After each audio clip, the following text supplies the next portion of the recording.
I forgot my drink. Go get your drink. I think I accidentally What? started the stream. I pressed What's the that? button accidentally. I pressed the wrong button. Is it live? I can't tell. Where is the browser window that I need to check? Yeah, I did. I totally did. Fuck. Go get your Do drink. what? I'll entertain the people with my lovely personality. And who is it?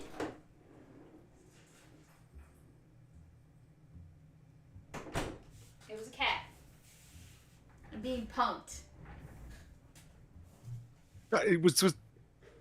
Is that what that noise was? Yes. It was a fucking cat. Holy shit! Was that loud? I All know, right. right? My God. I thought you were fucking around and tapping your desk or something, being OCD. What the No. fuck? I, I was not.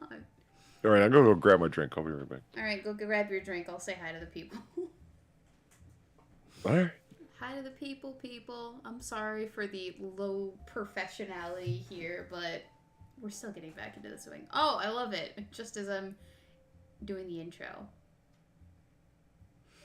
Just as I'm doing the intro, I get all blurry. Love that. Great times. I've had a week. Hi. All the cat was doing that. Yes! So, okay, there is a little Ravenclaw banner on the other side of the door, right? It looks like this. Is the superintendent out there? No? Okay. So it looks like this.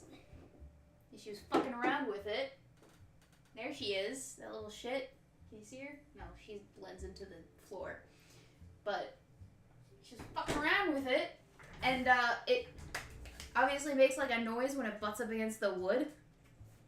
My volume is too low. Of course it is. Of course it is.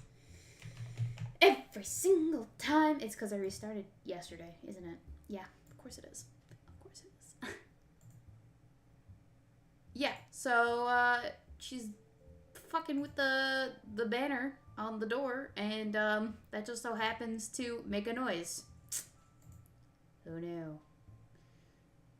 Input devices. How do I fucking get to the menu where this is helpful and I can manage it? Manage sound devices? No. Device properties. Additional device properties. Advanced device properties. Okay, it says that I'm at 100%. I don't believe it, but that's what it says.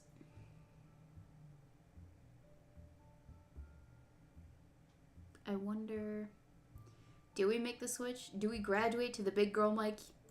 We could. We very well could. I'm gonna do it. I'm gonna do it. Yeah. Let's graduate to the big girl mic, which just so happens to be a lot smaller, significantly smaller than the other microphone. It's 100% of 100%. The 100% of 100%. As in, mic input capabilities, I guess. Blue Yeti mic properties. Let's go to the Siren Mini. Okay. How does that? Does that sound better? If it doesn't sound better, let me know and I will make adjustments where applicable. Listen. Okay.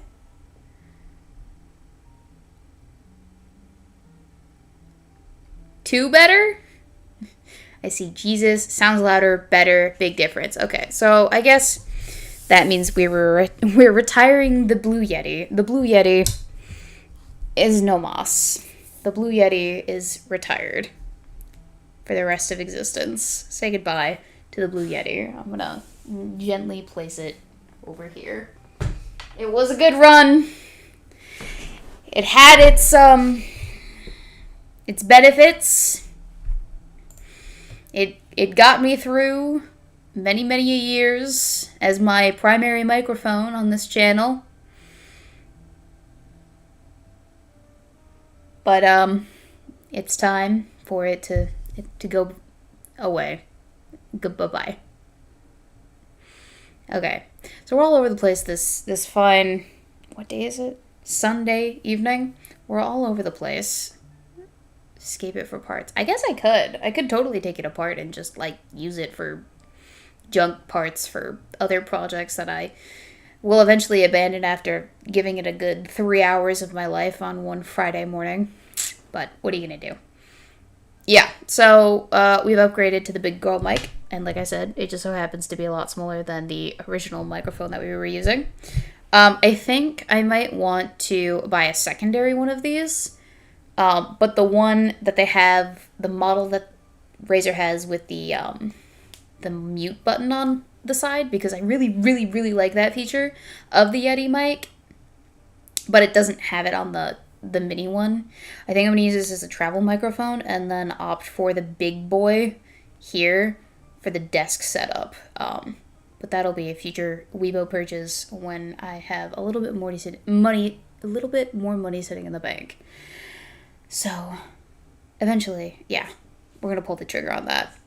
I mean, I already had this mic. It was just sitting there, and I was waiting for that one to finally peter out, because I'm such a boomer when it comes to technology. I don't get new phones until I absolutely need to, until all decent functionality has ceased with the present phone, and then I'll like, all right, fine, we will buy a new phone.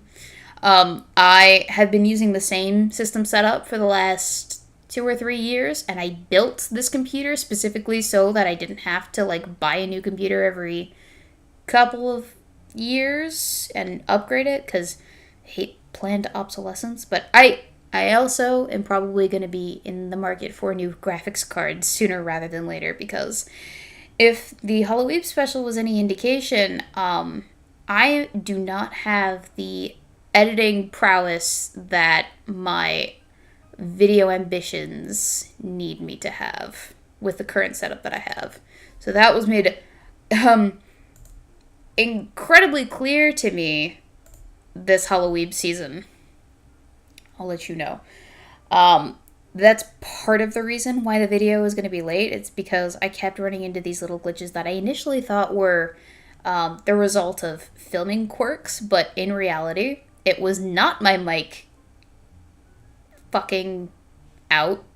It was actually the fact that my computer couldn't keep up with the demands that I was putting on it in the editing bay in post-production, because we were using green screen, right? So that takes a lot of effort. We were using green screen overlays, so not only were we color correcting everything, but we were also overlaying over that. And in addition to that, we have all the graphics that we have to handle and all of the individual edits on the graphics as well. Not to mention we're doing some masking for the transitions and the intros. So all of that culminates into one big hullabaloo that necessitates a more powerful graphics card capable of handling the demands that I'm demanding of it. So eventually, we're going to pull the trigger on that. I'm just going to have to maybe not use the green screen, because I think that was the biggest reason why the video did not like me this editing session for the Halloween special. Because, like, recall from Halloween's past, the Halloween special is quite the undertaking. And I pull out all the stops and I make it like this big passion project on something historical, and go ham. So I have at least 1 year before my next big, intensive project before we need a new graphics card. So yeah, that's going to be this next year's big splurge for this channel. Methinks. No, not methinks. Me knows. Me knows very well. So that's coming up. The Halloween special is also partially late because I kept running into all of these issues. I was very wanting for motivation. It just was not coming to me. It became something of a drag to actually edit the video, because the quality was just not there, and it was buffering, and it was loading, and it was deeply frustrating. So a lot of my motivation to actually finish the video, it was a struggle, a deep internal struggle with myself to actually sit down at the editing bay and slog through it, which we eventually got there. But I know there's no excuse. It's just, it's so frustrating to opt for intentionally putting yourself through that sort of torture. So yeah, but it's my own damn fault. Let's be honest. It's my own damn fault. I should know better. It's because I stringently refuse to upgrade my capacities at every turn. Anyway, well, we all learn, and we make it, and we go from there. What graphics card are you looking to get? Mystery, I have not even begun to look. But I know it's going to probably be like a 6 months process of interviewing other individuals about what their preferences are, and then reading reviews and looking at specs and comparing against my current build to see what would work with my current build and what I would need. Also, looking at the specs of the graphics cards to determine what they can do for me and what it is that I need them to do. Yes, me and my high standards, Lion Patriot. But you know what? Me and my high standards give you very good quality videos that put me in the criminally undersub club for the duration of my tenure on YouTube. So, there's that. So, I realized today that we're still doing the spring forward, fall back thing. Like the time change. I didn't realize that that was still a thing. I thought, for whatever reason, I thought that that had ceased last year or 2 years ago. And so when I got in my car this afternoon and I compared it against my phone, and I was like, huh, why does it say 6 o'clock on the dash? But it only says 5 o'clock in my car. Oh, interesting. Well, it just kind of, it took me out a little bit. And it also explains why I feel so much more tired now than I did before. I don't know. It just, it screwed me up quite decently.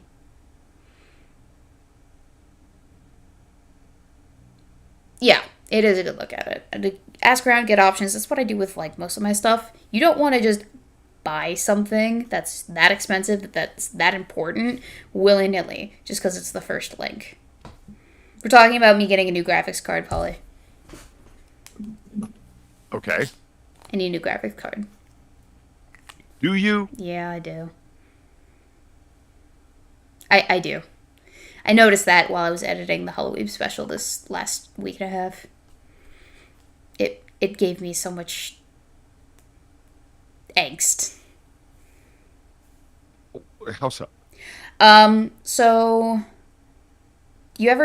have you ever in your entire YouTube history, career, whatever, you're in the middle of editing and a 2-second snippet of content will just kind of buffer replay over and over again, like a skipping record or something? You mean like an audio clip that you play live on OBS? No, like an audio clip that you're editing in your video editing software. So like I'd use Adobe Premiere Pro. Uh-huh. You use the other one. Reno. The what? Reno. Oh, I thought you used the other popular one that everyone uses. And now I can't remember the name. City? No. I, for the life of me, can't remember what it is. But you use a different editing software, right? But Vegas. yes! Sony Vegas. Include in Reno, Atlantic City, Vegas. Haha, get it? Wait, is Reno like the bootleg version? City in Nevada that has gambling? Yes. No, yes, no. Wait, are you messing with me right now? Yeah. So there is no editing software called Reno? No. Why?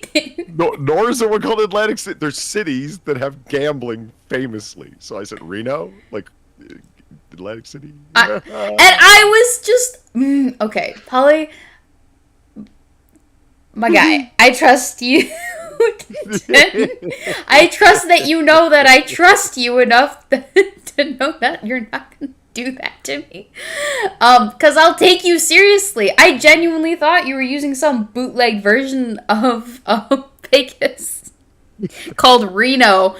Because someone would totally bootleg a version of Vegas, call it Reno, and then just release it to the world. I could see that happening. Yeah, I guess. How dare you? Anyway, sorry. So, in your editing software, right, sometimes if your graphics card is not able to handle the demands that you're placing upon it, it will maybe skip, or it'll repeat little sections, or it will fuck with the audio in a way that's not going to be apparent in like when you've rendered the video completely. Oh, when you're going back and reviewing it. Not in that particular way, but in another way, yes. Yeah, like the visual does not look the same at all. You have to, it'll edit it out, and it's way too dark. And if you go to threads and stuff, they'll tell you, oh, well, here's how you get around it. So what do you mean get around it? I want it to render out exactly as it looks in the preview. Why wouldn't it look the same as it? No, I know what you mean. Yes. Yeah. So I was having that issue all throughout post. And keep in mind, this is an 18-minute video that I've cut together with, I think, probably like 6 layers of visuals and 3 or 4 layers of audio that make up one just composite thing at the end. So it's handling a lot, plus all of the edits, plus all of the special effects that I have going on, and the keyframes that I'm using to time in things and time out things. All of that in one rendered aspect, I guess my computer just can't handle. So I'm gonna need a new graphics card, methinks, to resolve this issue. I would love a top-notch card that I could. The preview that's showing, like up in Vegas, was it was in top. The preview I've got it set on preview quality half, so it's pixelated, whatnot, and once the filters are on there and the multiple layers and the effects and everything, no, my poor little graphics card is like, no, like it, And I'm pretty sure mine is a hand-me-down, so it was already old when I got it. Oh yeah, I inherited well, not a corpse, but it works. I can't complain. Yeah, I mean, it works. It does what it can, but I'd love the 4090 Ti or whatever the kids are using these days. Right. One of those run like something in the... Is it too much to say $3,000, or did cryptocurrency back the fuck off of GPUs recently? I haven't been keeping up. Is that what was spiking the cost?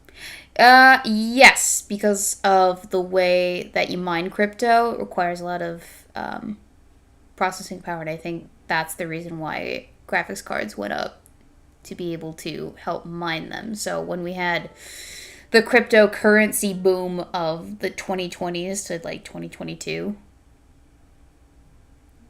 the price inflated significantly as a result of that. So then was not a good time. Creed got arrested, and the price will come down. Yeah, exactly, precisely. He got that motherfucker actually got convicted, and I love the smash cuts that people put together over like the past week. Of like, here's the Fox Financial and NBC Financial, CNBC, and everybody else, and the Carnegie of fucking crypto and the fucking the Thomas Edison of crypto and all there's the praise that they're lumping on this guy, and then a smash cut to the very same fucking news entertaining fucking anchors on their financial shows going, and this motherfucker's off to jail now. It's like, what the fuck? Have you no shame? It's like, no, they have no shame. They wouldn't be in the field if they had shame. Of course not. Right? I'm not gonna lie. Do you know who the number one financial contributor as an individual is to the Democratic Party in the United States? I don't. George Soros. Oh. Do you know the number 2 No. is? I don't. It used to be Sam Bankman-Fried. That's like, I'm not even making that up. That's true. I'm like, come on, that's too rich. I looked it up. Holy shit. He wasn't making that up. That's true. So, you've been following the coverage. What did he specifically, like, I have not been following the coverage. What did he specifically get, charged with and found guilty of? A mitten full of counts of embezzlement from his own company, mind you. Because of the way he was playing fast and loose with cash. Specifically, he had a crypto exchange, FTX. Yeah. And a separate investment company, and he was taking the exchange. He was not supposed to be doing anything with anyone's. Excuse me. He was not supposed to be taking. He was not supposed to be taking people's crypto money and investing it. Like, imagine a New York Stock Exchange, people taking people the investment capital that they had bought stock money with, or bought money they invested, like that they had put on the exchange to buy stock with, and people were like, yeah, that's totally available for stock, and meanwhile they've been taking it and, like, you know, investing in the companies as they saw fit. Gotcha. And it's like no, we got that stock for you, don't worry. And it's like, okay, but it's all on the futures market, so it's fine for them to do that as long as when the people do a margin call and ask for their money back, it's there. And it's, you know, everything with you can't really do that with actual fungibles, like, you know, actual money, like the New York Stock Exchange wouldn't be able to do it like you did with crypto. Because crypto, it's all up in the air. It's all just wallets. You just transfer this to that and that to this and this to that. Like, whenever anyone asks for their money back, you just move this over there. And when they ask for their money back by transferring it over to something else, and since it's all just blockchain shit, you just move from this chain to that chain and this wallet to that wallet and so on. Anyway, yeah. I've never touched a crypto cent in my life. Yeah. Except maybe, like, Dogecoin on the Robinhood app. Oh, yeah. For funsies, just because I was curious. I was like, oh. I probably still have, like, 100 Dogecoin right now. I wonder how Dogecoin is doing. Am I a millionaire yet? Yeah. Cash it in, baby. Assuming that, you know, the blockchain hasn't been eradicated at this point. No, Dogecoin still exists, and you'll see what happens. You might be able to buy yourself a bazooka gum. Hey! I could buy a whole tank. Wouldn't Super Nintendo just be in love with me for that? So you buy yourself a Bazooka Joe gum. You not only get gum, but a delightful little cartoon with it. Yeah. Have you ever bought a piece of Bazooka Joe gum in your life? No. It has a little cartoon strip inside. Does it really? Yeah, I didn't think you understood. You didn't sound like you knew what I meant. No. But yeah, there's a delightful little 3-panel cartoon strip inside. Yeah, no. I'm sorry. I know what peanuts are. Such a girl. You know what peanuts are? Yeah, the cartoon. The cartoon, yeah. Because those are the same thing in my head. I watched Pumpkin, Charlie Brown, the other night. Yeah. It was Halloween. Of course I did. Who'd you watch it with? A lady friend. Ooh. Tell me more. No. Women. Details. I want details. Let's hear it. What does Bazooka Joe gum look like? Well, now we have to look it up. Bazooka something seriously? Gum. It's a little piece of pink bubble gum in the shape of it's like a little rectangle. It's got a wax paper wrapper around it. Um, is this what we're Ow, talking ow, about? ow, ow. What? Got a I slept funny. I got a neck twinge. Oh. There you go, Bazooka Joe. Yep. Yeah, I don't think I've ever seen this before. Does this still exist? I'd like to think so. Well, it looks like you can buy it from Amazon or a Oh, look, there's like a Walmart. big bucket of it. They have bazooka gum by the buckets. Yeah, this is the first time I'm seeing it. Or maybe I just don't pay attention to it very well. Are the comics any good? Oh, they're not ungood. Interesting, interesting. They're not ungood, he says. Well, I mean, it's you're not gonna laugh yourself stupid. They're not dank, They're not dank. as the kids say. Do they? Do they say that? I don't know. I haven't been around kids in many years. I'm an adult. No, that's not true at all. You, I'm not an adult. I have a home. I own a home, Polly. I have a mortgage. want to take a look at that wall behind you and tell me that again? I have many sharp and pointy objects on my wall, Polly. That lights up and changes with a remote control and a picture of you as a fictional gangster. I mean, I'm sorry, Weebo. This is not the home of a. You're a little while off from wine mom Polly, status. Polly, who made me the poster of me as a fictional gangster? I never said. Well, I'm not an adult. I own it. What's your Oh, problem? okay. I'm a child at heart. Well, yes, I am a child at heart, but I am definitely an adult. I mean, you were. I remember. Paying no attention to the bow in my hair. So I'll put the baseball hat on. That'll prove I'm an adult. Ah! Hang on. I got this. I know I got what to something do. salty around here. Just give me a second. Hold on. Yep. I just need to go into my closet of costumes for purposes. Now I'm an adult. She swifted off to her closet of costumes, everyone, to prove her adulthood. I don't like being called out like this. I remember talking to you when you were in college, which was what, 3 years ago? Oh my god, you're right, it was. Your little dormitory with your dorm problems and your beef with your dorm compatriots and whatnot. And Yes.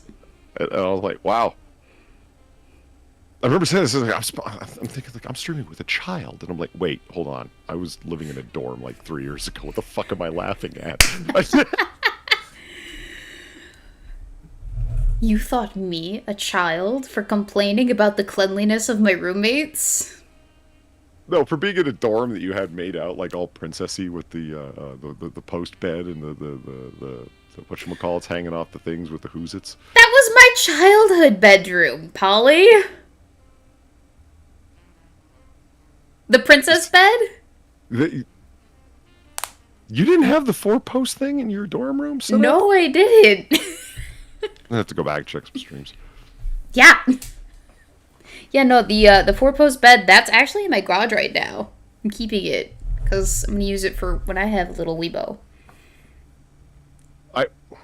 You're not defeating arguments. Like 3 years ago when I had my princess bed, I'm an adult. Like It's my childhood bed. I moved out of my childhood home since then. Now my childhood bed is in my adult garage.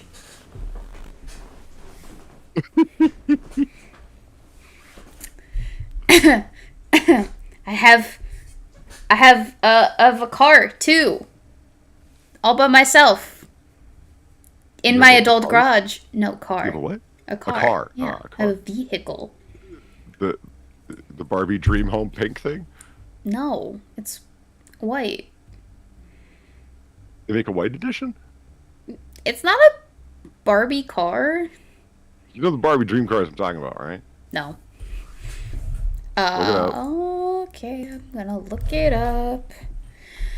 You'll see what I mean. Barbie dream car. Yeah, I don't See? have that. I don't have any of that.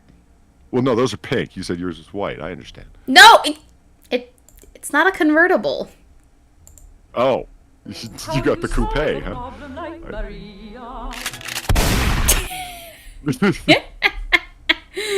Okay, alright. Thank you to the Assassins of the Grey. Safari Weebo action figure comes with map, compass, and boots. Weebo Jeep sold separately. Yeah, see? It's not a Barbie dream car. It's a Jeep, I guess. Yeah, the Barbie car is electric, Snoopy says. Exactly. There's one for boys. I think it's G.I. Joe or whatever. God, those things are so loud. If you ever seen one, I remember asking my dad, why are they so fucking loud? Like, I understand they're electric and whatnot, but where the fuck's the noise coming from? He says the gear mechanism. There are no gears. It's like direct drive. And those are just loud as hell. He's an engineer. He gets it. I don't. But I mean loud. It did. And the little bastard just stepping on the gas. Yeah. Well, the accelerator, really. There's no gas. I used to love playing around with, because my cousins had one of those, like, mini cars for children that children could, like, essentially drive around. Like, they're full-size cars, but not. I thought you didn't know what I was talking about. How are you describing it? No, I didn't know what you were talking about with the bubble gum. No, this is damn it. This was after that.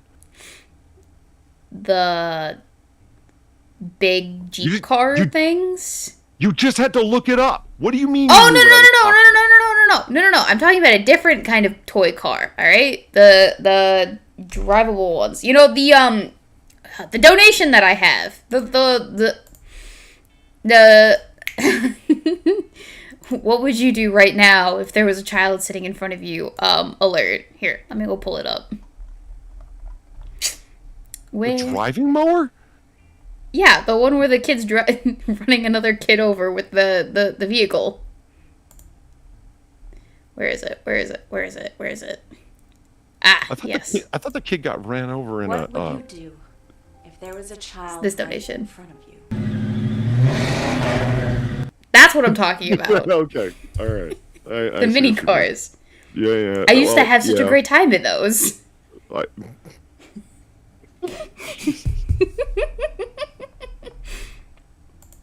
Didn't you ever run another child over in a Power Wheel, Polly? No, I never had jihadi fantasies. No, that's not what I meant. It's because I'm a woman driver, apparently. Thank you, Assassin of the Grey, for giving me the name of the thing. Power Wheels. Power Wheels. They're still your size, the mini cars. Snoopy. Snoopy.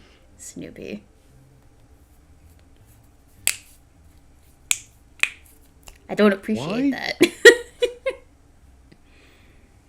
Does Steam ever not have an update? Steam? Yeah. Steam in the middle of updating?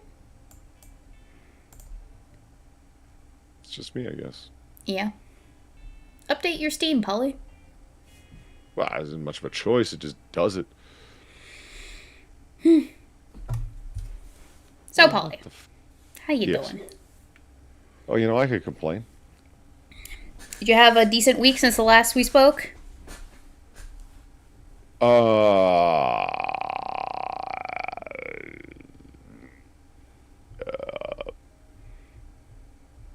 Not bad. Okay. Okay. Huh? That's my jihadi yell. Did you have a good Halloween? I was just getting Steam loaded up here, and it's part of my Stream Deck sounds. Good. It's for when I want to declare jihad on the like button. Interesting.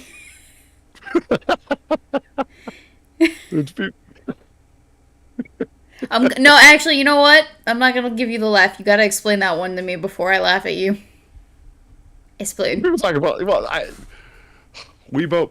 In a lot of ways, I'm glad you don't listen to the streams that I make. Like it's Noir Bar or AAA, or especially Noir Bar. I sometimes you're- listen to them when I What's have that? time. When I have time. I just did not have time this weekend. Well, I don't think you do listen to him a lot, or you'd be a lot more angry at me. You're an ongoing reference point in a number of different ways. Oh? See, I knew you didn't listen, or you'd know. Like the Weebo Legs donations was popular as ever. Yes. I- What? Okay. I didn't know that they were that popular, but okay. It is. Let's see. Oh, right. You didn't just Weebo me, did you? Has become a embedded verb that people understand now to Weebo. Oh, you mean like when I over-explain something and it ceases to be funny as a result? See, you understand. Uh-huh. To deconstruct a joke to the point where it's not funny anymore. Yes, that's to Weebo. Oh, okay. You hate that, but it is such a fantastic way to like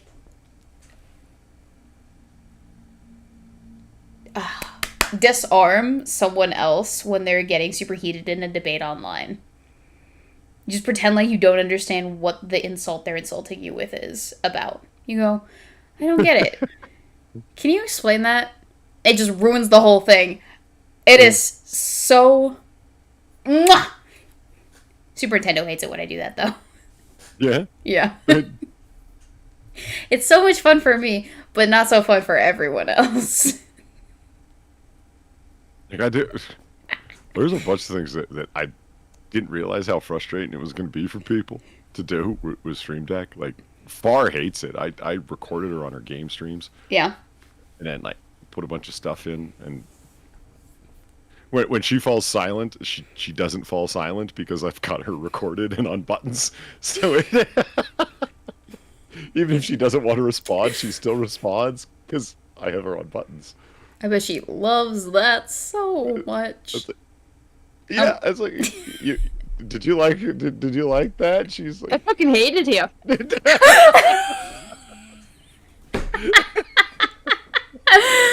Oh my god, it's like she's right next to me right now. It's like she's here with us.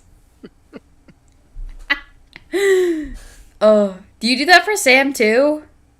no, I haven't gotten around to it. I was just screwing around trying to figure out how to get Steam Deck going and SoundPad. And I thought I swear I actually did purchase SoundPad on Steam. Mm-hmm. But then when I went there to look for it, it wasn't there, and whatever. And then Valine, when I was bitching about it, while I was in the middle of explaining what happened, went to Steam and bought it for me again. So I'm like, okay, yay! Thank you, Valine. So I downloaded it right away, so I'd still have it. And Yeah. There we go. You need a special application for certain buttons on your Steam Deck? What's that about? You said you have to buy something from Steam for your Stream Deck? SoundPad. Yeah. Really? How do you run sound clips through your Stream Deck? I just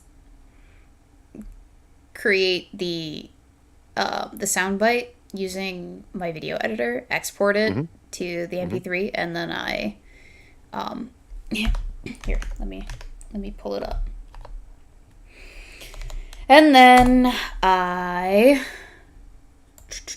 create a button. Here. Can I? I create a button for playing audio, I think. Hang on. What is this?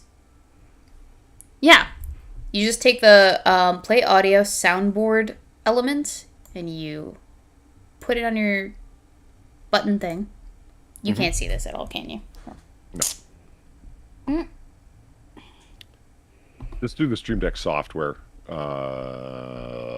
You grab the soundboard thing and just play audio, and that's that. Yeah, you just play audio and then you point it at the individual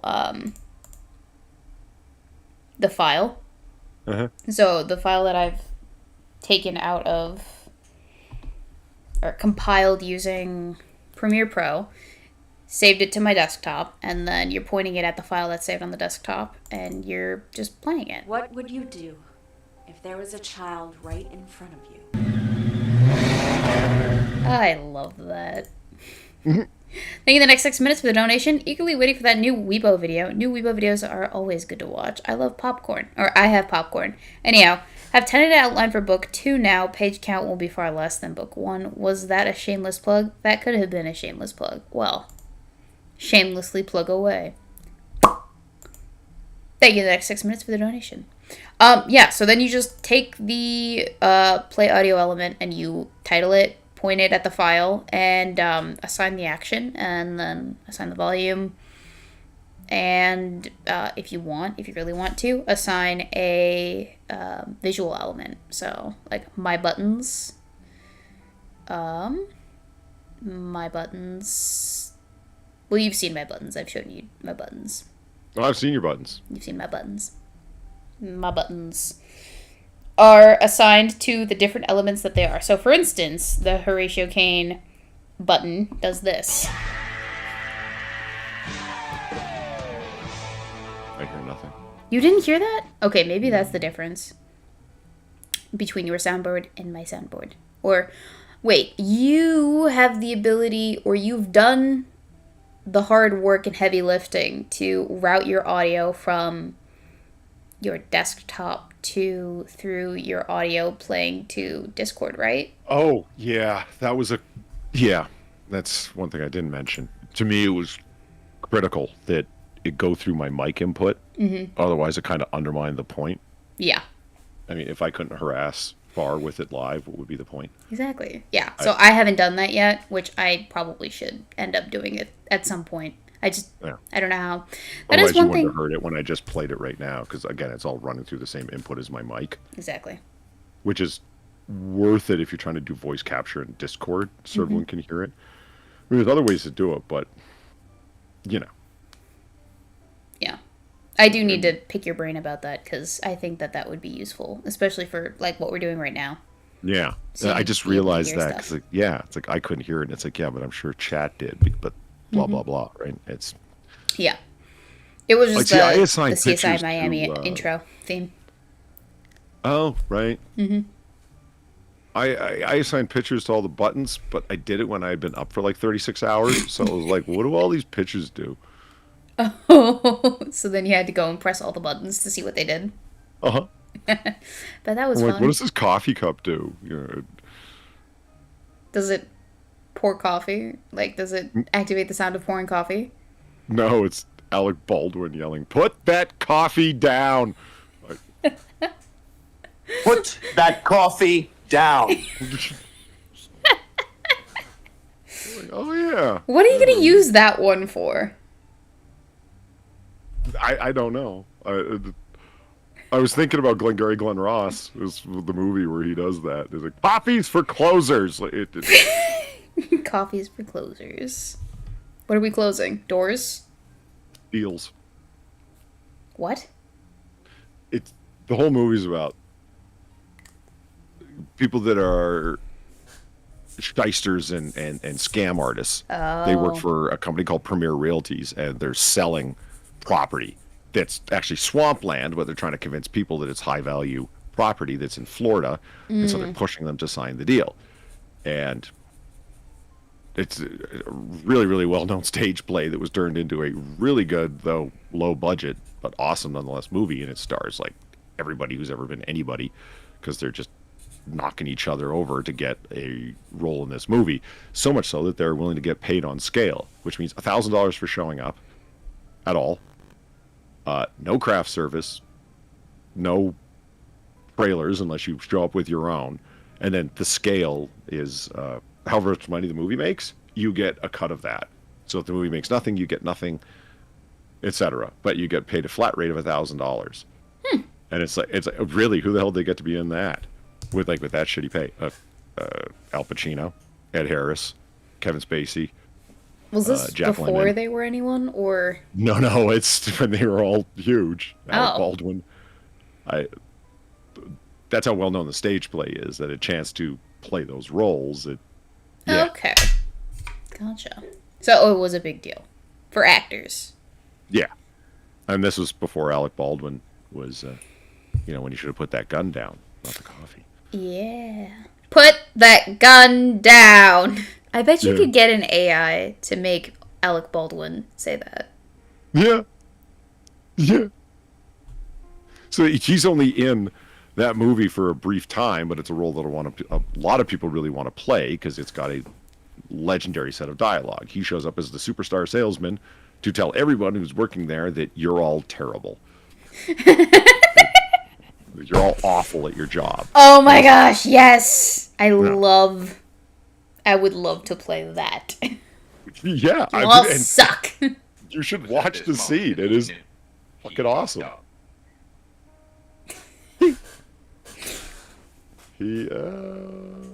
Next 6 minutes. Thank you for the $2.42. So, Polly, when are you going to finish that collab thing? I can't remember what it was about, but I remember it was hilarious, but yet you never finished it. Anyhow, sorry for all my bad spelling. I'm fixing it now. Collab thing. Is he talking about that True Detective collab? Oh, yeah. Well, it could be that. Or some of the other things that we've suggested. But when are we going to finish that collab thing? I know I put in. Oh wait, it's in my calendar, so it's got to be this Thursday. We're returning to it, right? This Thursday we're returning to it, and we're getting on. Okay. We're getting back on track. I made sure of that. I summoned you both to a meeting, so we're on track. And like every other woman I know, she's hot to trot to. Oh, let's get this. We got to get together. We got to do this thing, or I haven't seen you in so long, and we've got to do that. And schedules it for many weeks away. A week away. Was We it a are week? doing Was it more this than a week? Thursday. At the time, was it not more than a week at the time? It was like a week and a half. It was like a Well, week thank and you. a half. Thank you. 10 days away. That was the urgency chat. We need to do this right now, urgency 10 days away. Right.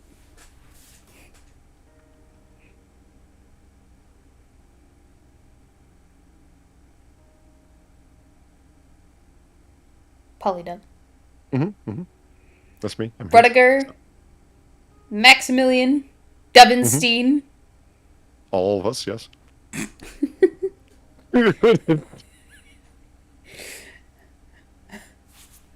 I know you didn't just give me a hard time about scheduling all the parties involved in your suggested collab. Well, I was flexible. The other party was flexible. Why did we pick the date that was 10 days away? Because I am The clapping inflexible. lady. It was the clapping lady. It was. Yes. I know that you didn't. Just. Well, we got it on the calendar, did we not? The holy calendar, hallowed be its name. What more could you want? Your calendar idolatry means nothing to me, madam. It means everything to me. But anyway. Yeah, no, I'm looking forward to that. So, hopefully at some point. Oh, or maybe, Sixie was talking about the Twilight collab.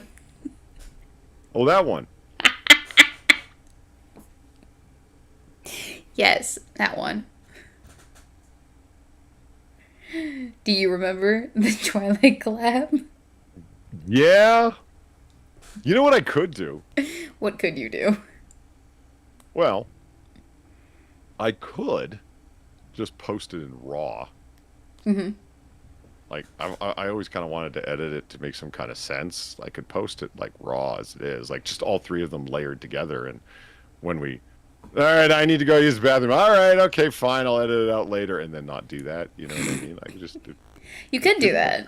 Yeah, if people don't care to hang out with us unvarnished, I could totally do that. Mr. E, yeah. So the three of us, me, Polly, and Far, sat down over the course of, I think this was like a week, and watched all 4 Twilight movies in 1 week, which, oh my gosh, that was that was a lot of screen time. So we watched all 4 movies in 1 week, and we commentated over the whole thing of it. At the end, how many hours of footage did we have? Oh, a good freaking number of hours. I mean, it's 5 movies worth. Was it 5 movies? 1. Oh my gosh, 5 you're right. It is 5 movies because they doubled. Yeah. They split the last book into 2 Yeah. parts, didn't they? Yeah. Twilight, Endgame, Sunrise, or whatever it's called. Twilight Endgame song.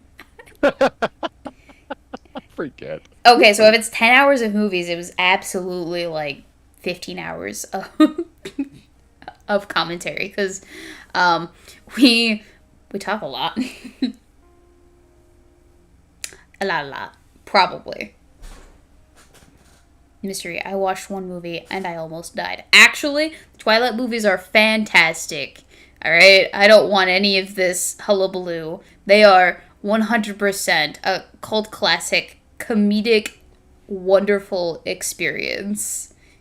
You're just not watching it correctly. Yeah, 10 hours of movies. Probably anywhere between 12 to 15 hours of commentary. Total.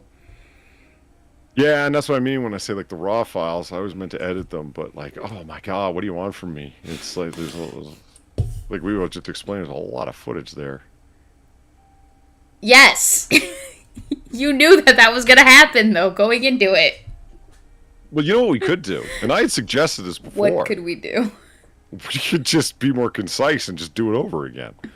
Yeah, we could do that, too. You think Far would be up for it? With enough blackmail, sure. Okay, alright. I will make note of it. Blackmail Far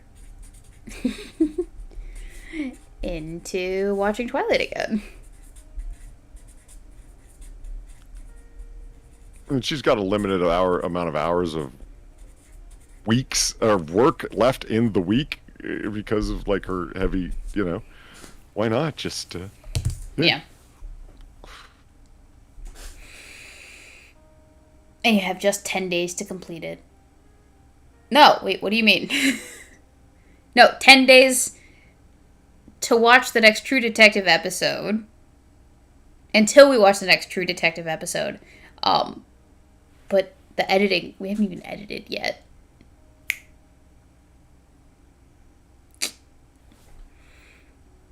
Yeah. Wait, so what are you going to do with the True Detective footage? Thank you for your patronage. Thank you the next 6 minutes for the donation. I wanted to give Weebo more money as an apology for my shameless plug. I am sorry, Weebo. Please forgive me. Sometimes I can shameless. Oh, it's fine. I don't mind. Shameless plug away. Just as long as you give me money for it. Pay me for the advertisement. Yeah, no, what are you going to do about the True Detective? Because that's going to be... Wait, how many episodes is it? Total? 10 episodes? 8. 8 episodes. Okay, so 8 episodes, about an hour each. Mm-hmm. So that's 8 hours minimum. But this is you, me, and Sam we're talking about. Yeah, we go off a good number of times off script, so to speak. So it's probably like 12 hours of content. Yeah.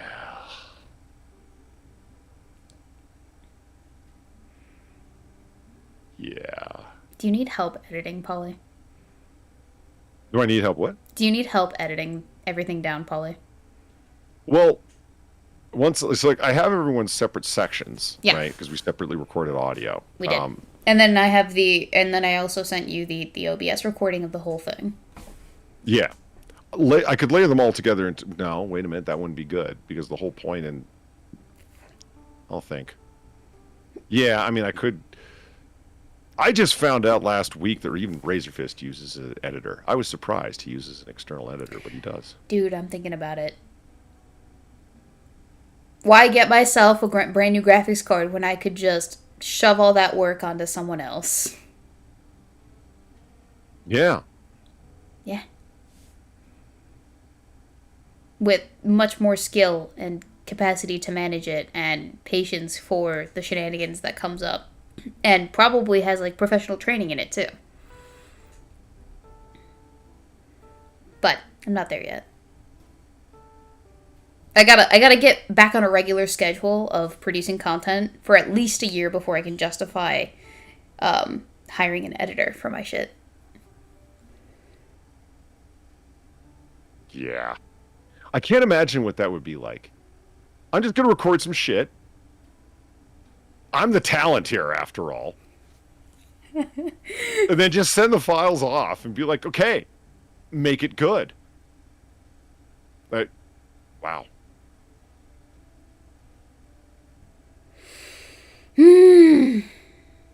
Yeah.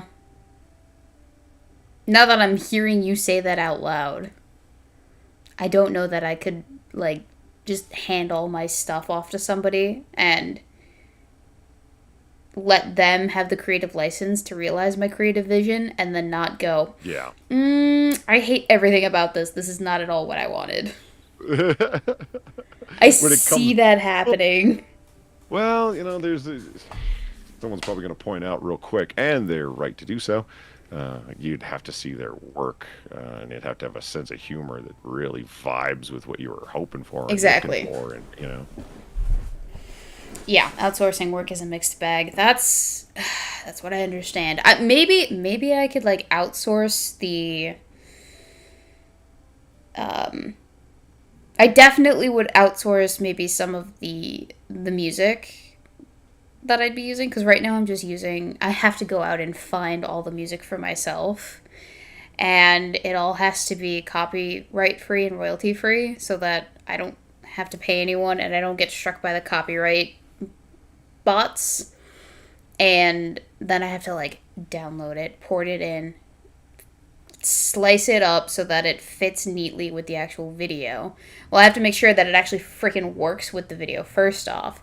And then I have to slice it up so that it works within the confines of the section that I want it to be attributed to. And sometimes it doesn't work like that. So I have to finesse the speed and duration, maybe slow it down, speed it up so that it fits. Or I have to cut up little sections and then put them on repeat for a decent amount of time before then I cut them off and like, oh, little chunk here, little chunk here, and we're good. I had to do that for In the Hall of the Mountain King earlier today for a piece of the video because the crescendo part, you're familiar with the song In the Hall of the Mountain King.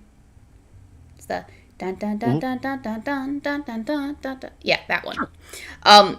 So the crescendo part of the song was happening at the completely wrong point in the video. So I had to flip the crescendo and the decrescendo part a little bit. And then the crescendo part was still happening too late in the video. So I had to, and it was happening for too long too. So I had to slice it up, and the repeated parts I had to kind of unrepeat. But you have to find the little section of the video where it repeats and then just slice it just exactly where it is that you need it so you can extract it and then shove the parts of the song together so that it sounds cohesive, right. But it's shorter. So that takes for freaking ever. Maybe I could get someone to do that instead. That's an interesting point. There's parts of editing where it's like, look, I'll handle the funnies. Okay. You're trash. You just do the bitch work. Here you go. Yeah. Yeah. You don't say that, of course. Exactly. I mean, I've been an intern. I know when I was handed the bitch work. I'm not stupid. And no intern ever looks at their boss and says, what is this, the bitch work? Yeah. I'm not getting paid for this. Right? Exactly. Yeah, no, it's like the tedious stuff that I don't want to do. Yeah. No, you know what I really hate doing that's super tedious? It's finding graphics for parts of my video. Oh, yeah. Going out and searching for graphics is a pain in the ass. And I think that's the other part of the reason why the video took so long to edit is because there is a lot of graphics that had to get ported in. I had to go out and look for them. And I didn't even know what I was looking for at certain points. I was like, okay, Romulus. Fine. And Remus? Yeah. There's nothing. There's barely anything on the internet. And I'm like, What? Hmm. The founders of Rome, and you don't have more than 4 images dedicated to these fuckers? Did you run Except for across the... just a lot of Star Trek stuff? No.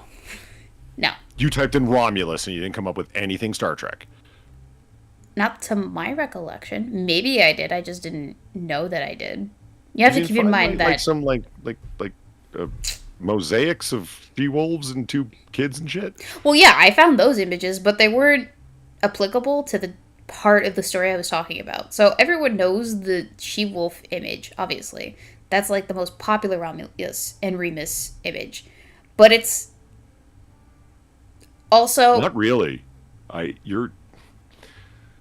See, Weebo, you're kind of man-like, and I don't mean that as an insult. I mean that as a compliment. Most women don't think about Rome. Now, men do all the time, of course, but... Okay, is this going somewhere?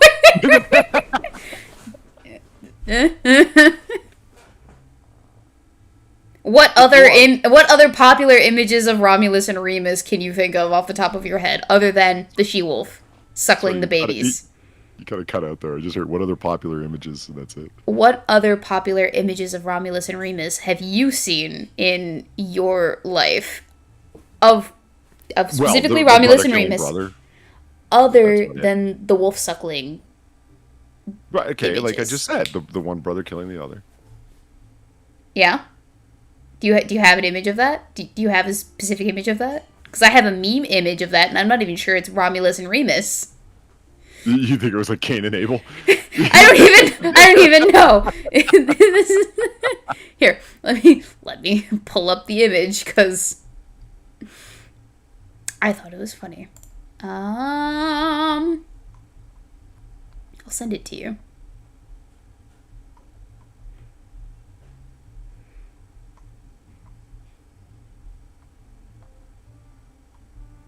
Oh my god, I have so many graphics. See, this is what I mean. This is what I mean. Okay, I found it. How do I minimize my screen and send you the image? Alright, and then I'll put it up here and open it for the people so that they can see it as well. This is the adult image of Robin Ream that I found. That's a meme. What should we name this great city? Remus, Ream, Romulus, Sharpening Spear. I have a better idea. Sorry, this is pretty good. Yeah. Do you know how hard I had to look to find anything on them? So eventually, anyway, the point I'm trying to make is, I couldn't find as many images about the Roman Empire that I liked, that I needed at certain points for what I was talking about. Mm-hmm. I could not find the images that I needed to for the things that I was talking about. And so it devolved into incorporating memes. Just memes, shit posts, and GIFs into the video. And that's where I landed on. And it took me so freaking long to come to that realization. And I'm a little bit annoyed with myself that it took me that long. But that's the other part of the reason why the video took so long, is because I was just struggling with pulling in graphics. And I was like, oh my god, oh my god, oh my god, oh my god. That's an interesting thing. Like, you had to be flexible there and then take the video in a different direction that you still liked. You got to wonder if an external editor is going to Right. give a damn enough to do that, or just pull together whatever they can find. Right. That too. Thank you, Assassins of the Grave, for the $5. And the Weebo Bubblefish view. Polly uses unconventional compliment. Weebo is bamboozled. Oh yeah, because he called me a man. Indeed, indeed. You want to flummox Weebo? Compliment her unconventionally. Yes, that works. Gets me every time. So Weebo,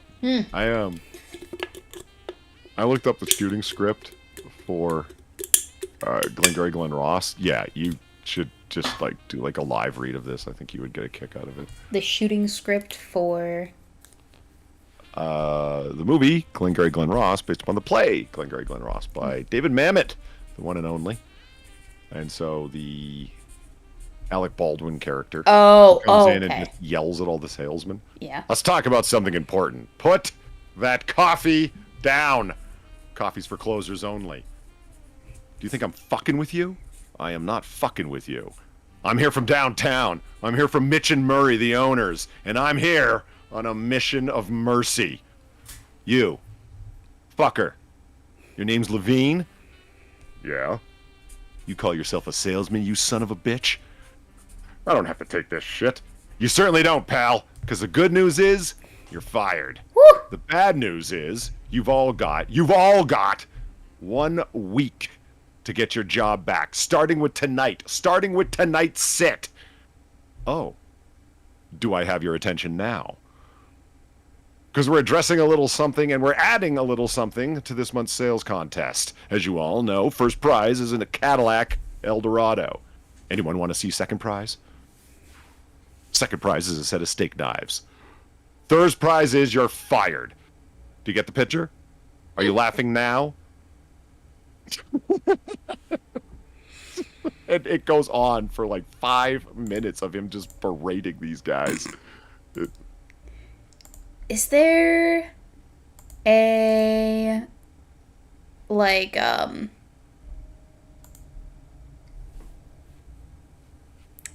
clip of this? A clip of it? Yeah. On YouTube? Of course. Alec Baldwin. Glenn Gary, 1 word. Glenn Ross, 2 words. Oh, I was splitting up the Glenn Gary. That should word. come up anyway.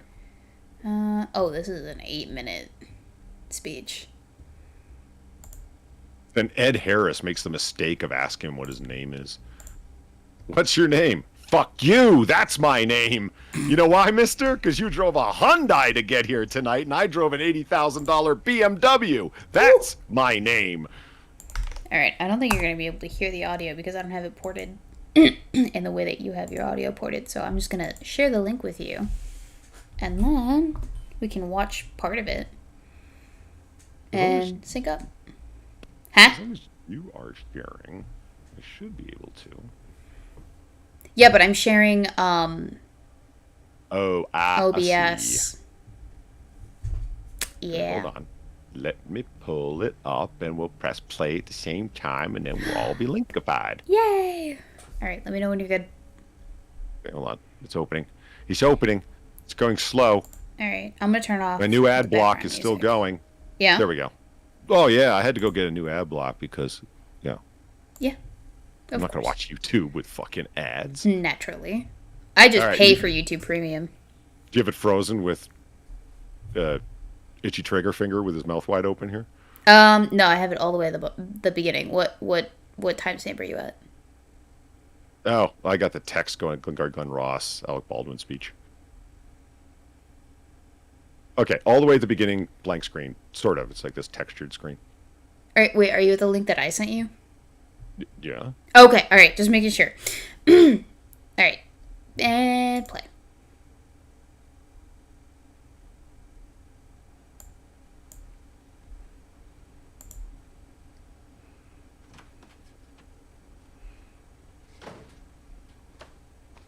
Oh, poor old Jack Lemmon. That's Levine. Yeah. You can get copyright pinged for this, you know.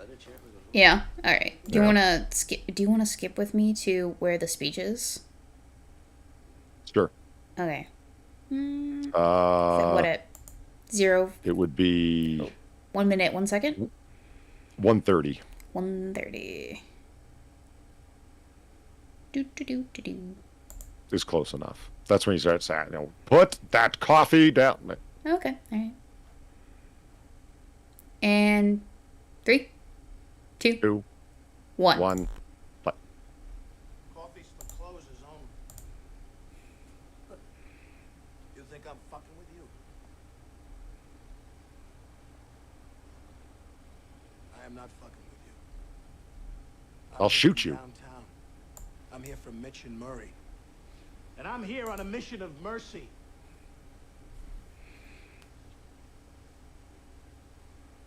Your name's Levine? The V. You call yourself a salesman, you son of a bitch? You don't gotta listen to this shit. You certainly don't, pal. Because the good news is you're fired. Ooh. The bad news is you've got just 1 week to regain your job, starting with tonight. Starting with tonight's sit. Oh, have I got your attention now? Good. Because we're adding a little something to this month's sales contest. As you all know, first prize is a Cadillac Eldorado. Anybody want to see second prize? Second prize is a set of steak knives.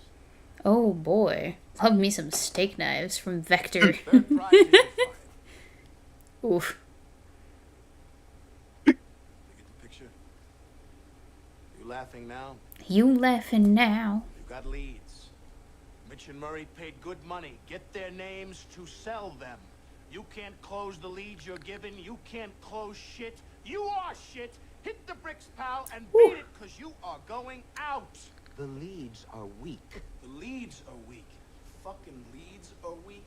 You're weak. You're I've been in You're this business weak. 15 years. What's your name? 15 years! That's my name. Fuck You know what? you, that's my name! drove a Hyundai to get here tonight. I drove an $80,000 BMW. That's my name.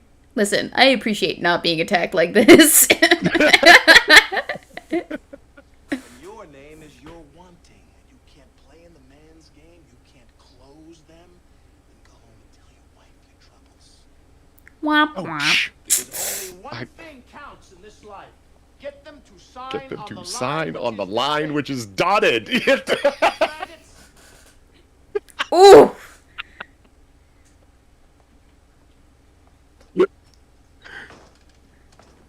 A, B, C. A always B, B, C closing. Always be closing.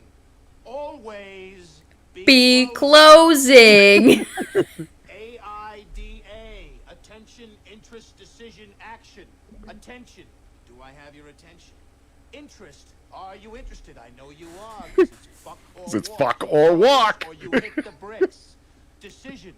Have you made your decision? Made your for decision Christ? for Christ. AIDA. Get out there. You got the prospects coming in. You think they came in to get out of the rain? A guy don't walk on the lot lest he wants to buy. You're sitting out there waiting. Wait, so what are they supposed to be closing on? Land deals. Oh, okay, you did say this. Yeah. Selling shitty swamp land that they're Gotcha. through hard sales tactics convincing them is great oceanfront property. Well, it's quite the motivator, I will say. You, Moss. You're such a hero. You're so rich. How come you're coming down here? Alright, that's the speech? Yeah, oh, he keeps going for a while, but yeah, you get the idea. Okay, alright. Because yeah, like Ed Harris, who's one of the premier actors in this, you really, really get to see Ed Harris's acting chops, where it's like you get the idea that holy fuck, why isn't this guy been in more dramatic movies? He's got talent. Like it. Because he has the face of a villain. Yeah, and he's like, you're so important. You're such a great guy. Why you come down here and waste your time with a bunch of bums? Baldwin's response goes, "You see this watch? You see this watch?" And he takes it off and sets it on his briefcase. That watch costs more than your car. Oof. I made $790,000 before taxes last year. How'd you do? His every answer is just like, I make money. I can do sales. You can't. He's bringing him back to the core idea. I can sell. You can't. Money. Yeah. But it's just, I'm me because I can sell. You can't. Because you can't sell. Yeah, he goes, the leads you have are worth money. They're worth gold. I could go out tonight with the leads that you have, make myself $15,000. Can you? And just, ouch. And that's why I never got into sales. Oh my God. The movie is, I have seen people watch this movie and have known people that have watched the stage play. And people love, like, what's his name? Sean Penn. The main character that everybody wants to play so much is the character that Al Pacino plays, Ricky Roma. Yeah. Because he's got some of the best lines in it. They gave it to the best yell actor that they could find, which was Al Pacino. Sean Penn had an opportunity to play Ricky Roma on the stage play version of it, and he passed on a movie where they had offered him $5 million for 60 days work. Like, a movie that was going to take around 60 days filming time, and it was a $5 million paycheck. He said no just so he could play Ricky Roma because he was never going to have that opportunity again. Right. And if you're an acting man, you definitely want to do that. It's like You're getting an a chance to actory play. actor. Well, it's like getting if you sing even a little bit and you're offered a chance to play Fantôme, Phantom of the Opera, you don't say no. Oh, yeah. It's a hell of a lot of hard work, but you don't say fucking no. It's like if you're a dance actor and you get a chance to play in Cats, you don't say no, even if you have a digital butthole. Oh, the trauma! You were there when we watched Cats, right? Of course I was, yeah. Yep. That was traumatic for me. I went into it with a very particular opinion, approach, goal. What's the big deal? I wanted to know. Yeah? Did you ever find Right. out? Like, I'm thinking even if you don't like anything about Phantom of the Opera. Right. Oh, it's stupid. This scarred guy who falls for this woman, he's living in an opera house. Right. Even if you think that's dumb. Even if you think it's dumb. I don't know how you can't be captured by Music of the Night. Oh, Song. I mean, that I love everything about Phantom of the Opera. But does it not reach a particular crescendo with Music of the Night? Oh! This is when he's absolutely wooing. This is when he's at peak woo. And if anything, when she absolutely falls for him, you know what I mean? Or is moved deeply at the very least. Yeah. So it's like, okay, right. That's what I was looking for. What's the pitch here? Like, maybe not everything's great, but there's got to be, this movie's been talked about. Oh, excuse me, this musical's been talked about forever and a day. Yeah. So that's what I went into. Where's this good? And it was kind of like, I don't know. I didn't get it. I was like, well, this song's okay. But then I try and remember the songs that were good, if that makes sense. Mm-hmm. Magical Mr. Mistopheles is good. That song worked. I was like, okay, that was a hell of a lot of fun. I'm not going to lie. That musical number was pretty fucking slick. I just couldn't get past the CGI cats. Yeah, like, what was the big fat bitch that kept spreading her legs in front of the camera? What was her name? Wasn't that Rebel Wilson? Was it? Maybe? It's been, what, like 3 years, 4 years? Yeah, It was Rebel Wilson. Okay, the next 6 minutes is Okay. confirmed. I think the Music of the Night equivalent in Cats was supposed to be Memories. And oh God! you that was so recall fun. Memories. I know. She just That caked gave you some on. memories, all right. Yeah. It had the opposite effect. You were like, I can't watch this. I can only listen. Listening is fine. Watching, not so much. You make a good point. That is supposed to be the big moment, right? Yeah. And because it is, if you hear that song, yeah, as always, he brought his A game in terms of writing and melody and whatnot. Mm-hmm. But it's just her staring at the screen, crying and snotty, and it's just, this is horrible. Like, take your face away. I can't, for the life of me, begin to recall what that movie was supposed to be about. Now that I'm like thinking about it again. What was it supposed to be about? Like what was the point? I can't. It doesn't register. What are they? The Jellicle cats or whatever? Yeah. That gang of cats.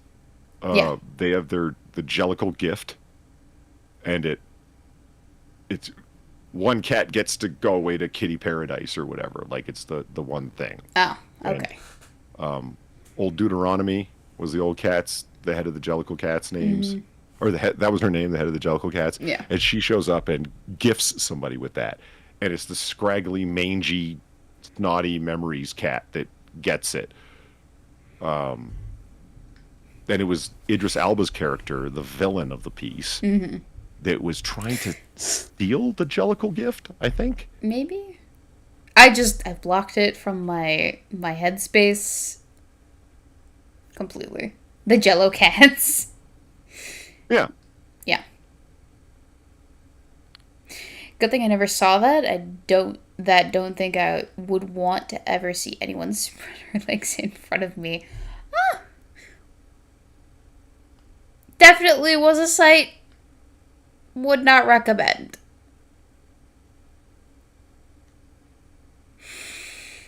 Ugh. One of the more forgettable stage plays made for TV that I've ever watched. And it, for as much as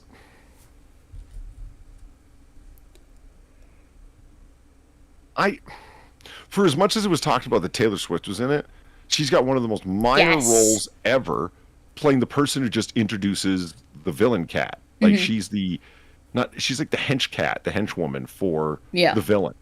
And so she does his little intro, like he's on his way, he's going to come here, that sort of thing. And it's just, it was a reinforcement of a strong lesson about advertisement and the way that Hollywood and whatnot works, is that you promote based upon marquee names.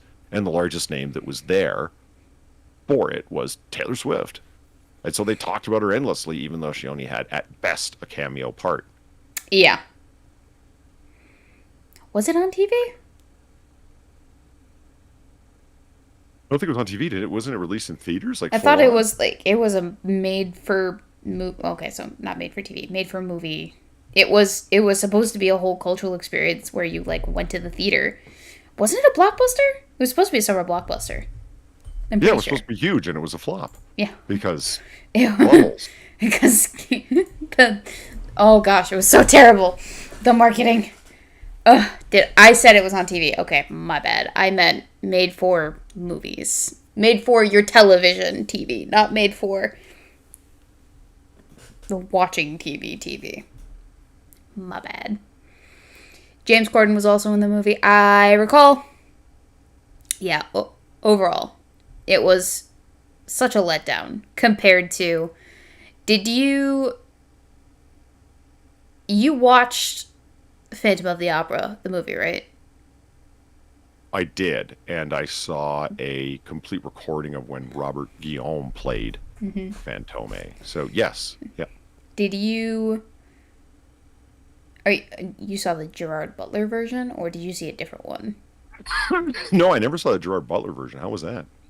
I liked it, personally. I liked it a lot, but I also am a big fan of Gerard Butler. And other people are gonna, like, criticize me for this opinion, but I liked his kind of rock star-y take on the Phantom. Because it gave Rockstar vibes, just a little bit. But yes, Emmy Rossum was wonderful as, oh my god, what's her name? I'm blanking totally. It's like Cassandra, Cassie. Chat, help me out here. Polly, help me out here. You saw the movie, right? You know. Oh, this is gonna bug me. Phantom of the Opera. What are you talking about? Emmy Rossum's character. Name? No, Emmy Rossum is the actress who play Christine. Thank you. Well, I thought you were trying to remember the actress's name. No, the woman he's in love with is Christine. Yeah, the woman he's in love with is Christine. I knew that. Yeah, Christine. Christine Day. Day. Yeah. Day, whatever. Okay. Yes. She was gorgeous in that movie. And Patrick Wilson is also in that movie. He plays a Viscount. Christine the car. No. But no one else besides me likes Gerard Butler's take on the Phantom in Phantom of the Opera, in his version of the Phantom of the Opera. It's just me. Me and me alone. I and me alone. But I totally think that it's worth a watch. Everyone should watch it. Phantom of the Paradise? I don't know if I want to see Logan singing. Logan? Gerard Butler. I don't understand the reference.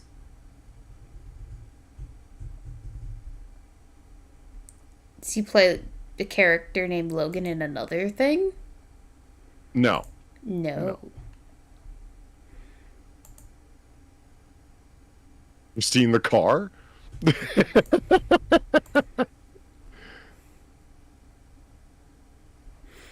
like Gerard Butler in any movie he's in, to be honest. Do you? Yeah, I do. He's a decent actor. And he's got... Doesn't he have a Scottish accent in real life? Oh, yeah. Or am I making that up? No, you're not. He's very Scottish. He's very Scottish. In my opinion, he can't hide it. Like, when he's playing Leonidas, Yeah. I think, is he even trying to hide it? People say, yeah, he is. And I'm like, he is? Maybe it just comes out when he yells. You can't hide the accent when you yell. I mean. As soon as he gets mad, it's and Leonidas says most things. Yelly. Yeah, I just... Yelling can be a character trait.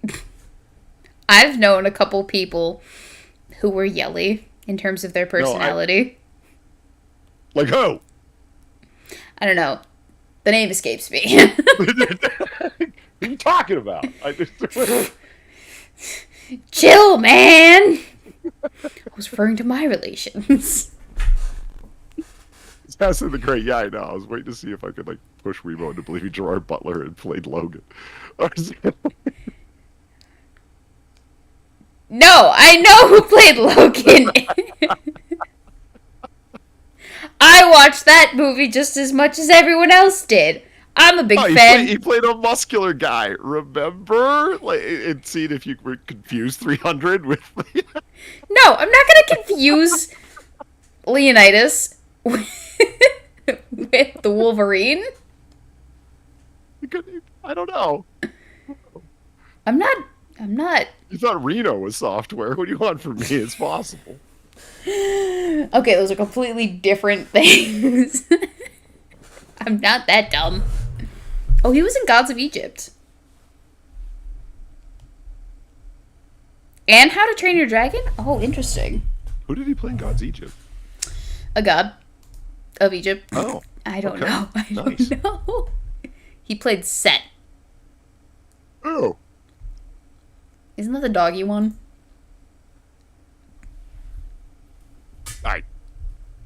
I'll leave the Egyptian thing to you. Well, now I'm curious. Set. I'm not a Rome guy. I'm not as familiar with my Egyptian gods as I am with my Greek and Roman gods.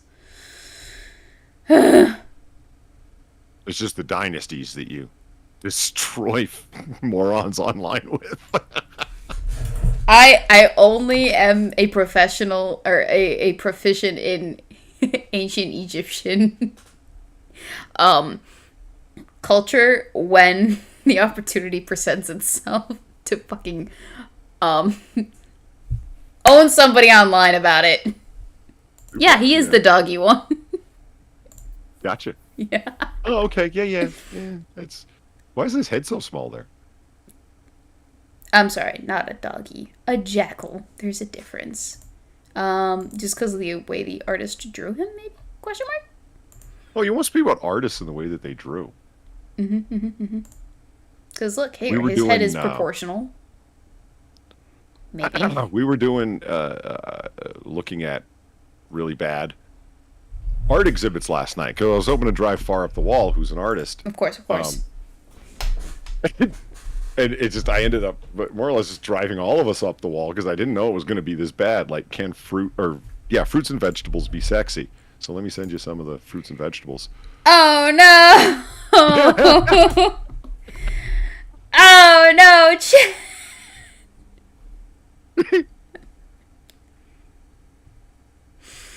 Why? Carrot, why?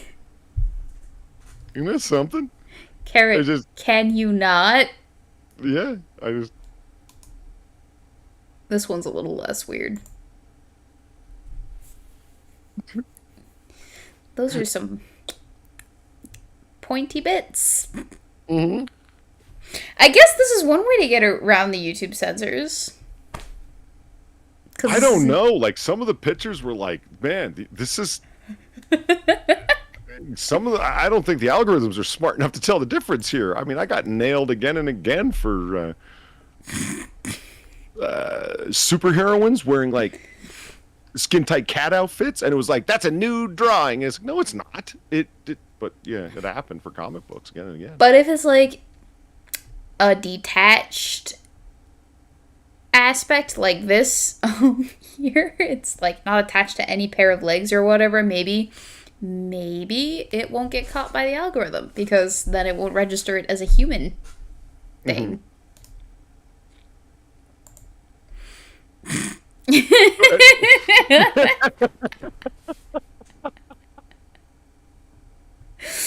And I guess it was cold out, says the next 6 minutes. Ooh. Yeah, it was a little rough going, man. Where did you stupid find... shit we get into Noir Bar on, man. Oh gosh, I need to come on for another episode. Yeah. Because I haven't talked to Far since the last time I talked to Far, which I believe was for your birthday. All the way back in September. Yeah. I fucking hated you. Yeah, well, it just... Oh, warms my soul. It was... and we started... I forget... I mean, you know how it is on Noir Bar. Like, things go off the rails pretty fast in terms of, like... Were they ever actually on the rails, Polly? Good point. The train car was just trolleying down a hill. There were no rails. There are no brakes. I started to end the show, and I'm like, oh, wait, hold on. I can't fucking end the show. I didn't even... I had 3 different art exhibits set up, and I forgot to do any of them. So, like, well, we got to do at least some of these, like, fruits and vegetables is sexy.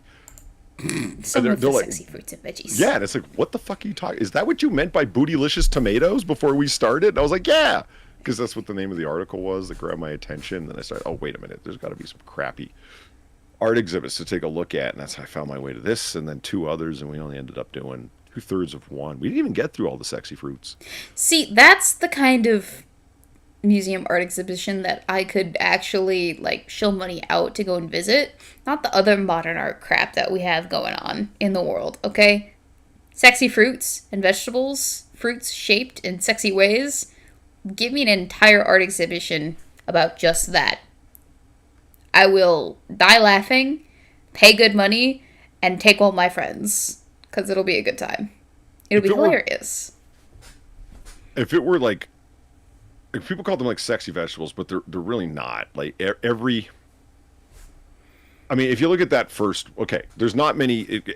we realized very quickly in clipping through them that what the object of her desire was. I mean, clearly this person's a lesbian. Because... big, humongous tits as vegetables. Vagina walnut. Yeah, just all over the place with vaginas and breasts and whatnot. And then whenever there's anything remotely close approaching a male, if you look at that first one, it's a carrot. I mean, look at it. Yeah, it's snipped. It's been clipped badly, like right off. And it's like, gee, what are you getting at, lady? You start to sense a thing. And it's, okay, if you and your friends were paying for stuff and the way that she supplied or funded her full-time job as an artist was through y'all paying to, like, see her exhibits and whatnot, and individual collectors buying her art, then so be it. You know, have a good time.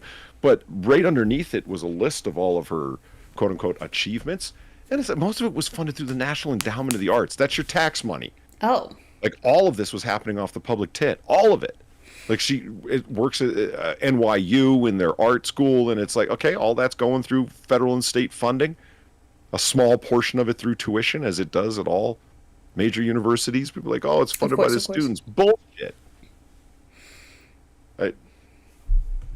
So anyway, it'd be fine if it was, you know, private money that was being spent on these things. I would totally agree. Do whatever you want, whatever you can make happen financially. But wait, do you think funds. Do you think these aren't legitimate vegetables? Like, she made them? She sculpted them? Oh, yeah, no, she made them. Those are not actual vegetables, no. Oh, okay. All right. Okay. They're huge. I know there's no way you can tell from because there's no scale. It's not like there's a ruler sitting in there or something like that, but they're pretty fucking big. Like, and that Gotcha. vagina's frighteningly big. You could fit your whole hand in there. Okay. Well, yeah, I haven't said much there, but you get my point.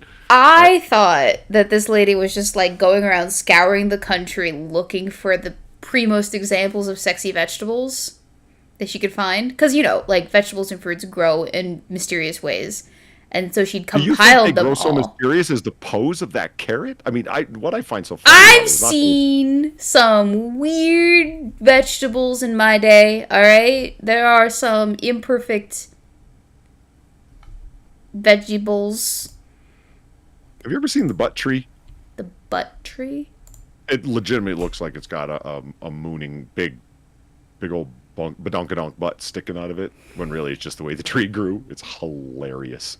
I can't believe somebody just like, and the tree is clearly old, and it's not something like newfound that the internet just saw. Like, I don't care, someone walking along in the 1970s would go, look, an ass. Like, it would. Is it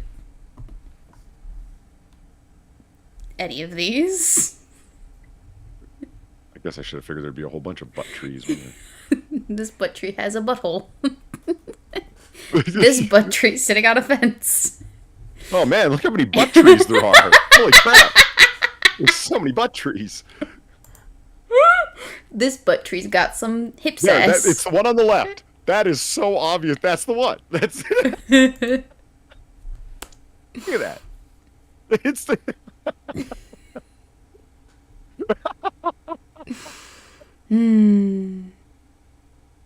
I love it.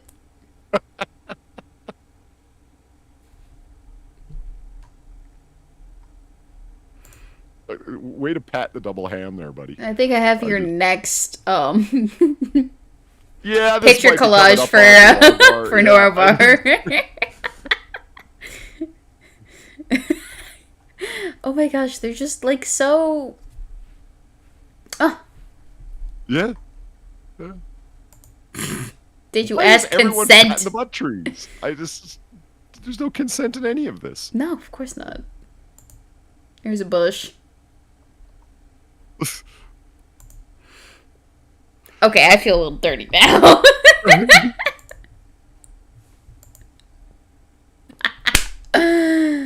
Oh, Weebo's admiring the trees. Yes, indeed I am. It's Polly. Polly started, alright? Polly's the reason we went to look up butt trees. No. You are. I just said, have you ever seen the butt trees? I didn't say go look at them and share them on screen. Polly, I don't know what you expected to have happen when you brought up the fact that there was a phenomena referred to as the butt trees to me, but that's exactly what was going to happen.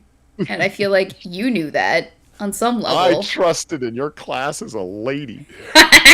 You called me masculine earlier. Yeah. This-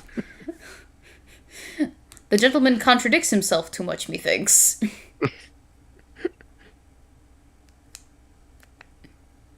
The tree giving Weebo wood. Ah! Get it? Because it's a tree. But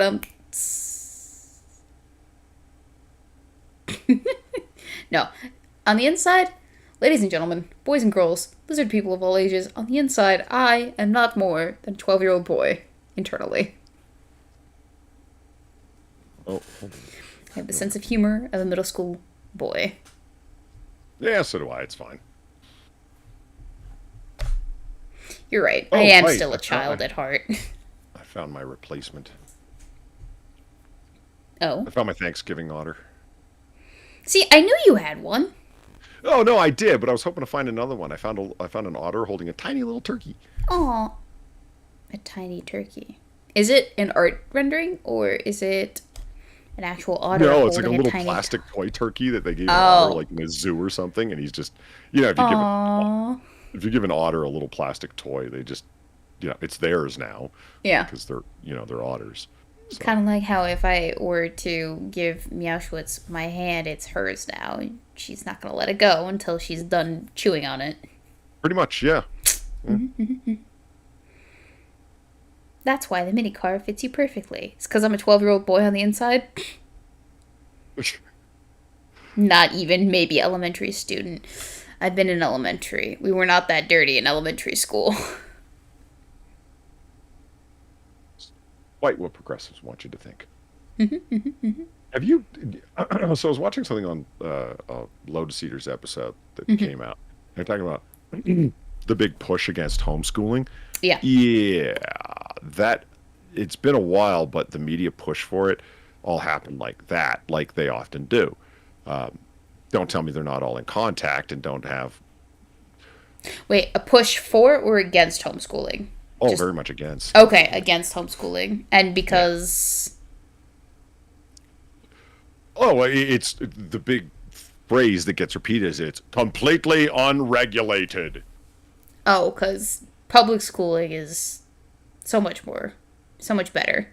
They will teach your boy he can be a girl. And your girl was always a boy. You know, that is from you. Not at every public school. It's just at enough. It's at enough of them with parents to make enough of a fuss about it that it gets brought up. But like, generally speaking, I don't think that gets taught at every public school. So to make the argument that homeschooling is completely unregulated and that's why we should phase it out instead of and opt for public school instead is kind of, really? Are you sure? You lost me. What? Well, okay, so public schools, right, supposedly are super regulated and they all have like this curriculum that they agree upon, correct? Is the idea, yes. That's the idea. But in actuality, most curriculums are headed by the faculty members at the individual school, and maybe, sure, they're overlooked by the superintendent. But the only criteria that they have to cater towards is to get specific, or at one point it was to get specific test scores from standardized testing. So your ACTs, your SATs, right? So they only taught what they thought was required to get those scores. Well, now with standardized tests falling by the wayside, how do you assess how decent a school district is doing at teaching their students? We don't know. And so right now we're kind of up in the air with how public schools are teaching students. It's regulated, but it's not like standardized across all school districts in the United States. Homeschooling has curriculum as well. There are different types of curriculum, from what I understand, that you can opt for or towards and adhere to. And those are regulated. But yeah, sure, if you're homeschooling, I don't know a whole lot about it, but there are certain standards that you're supposed to be adhering to in order to pass the GED that eventually the student is building towards when they finish out their curriculum at the end of everything, right? Mm-hmm. So they're still working towards an end goal. They have to be able to meet certain milestones in order to pass the GED at a certain point, because school continuously builds upon itself. But it's not completely unregulated. You still have different sets of curriculum that you can opt for.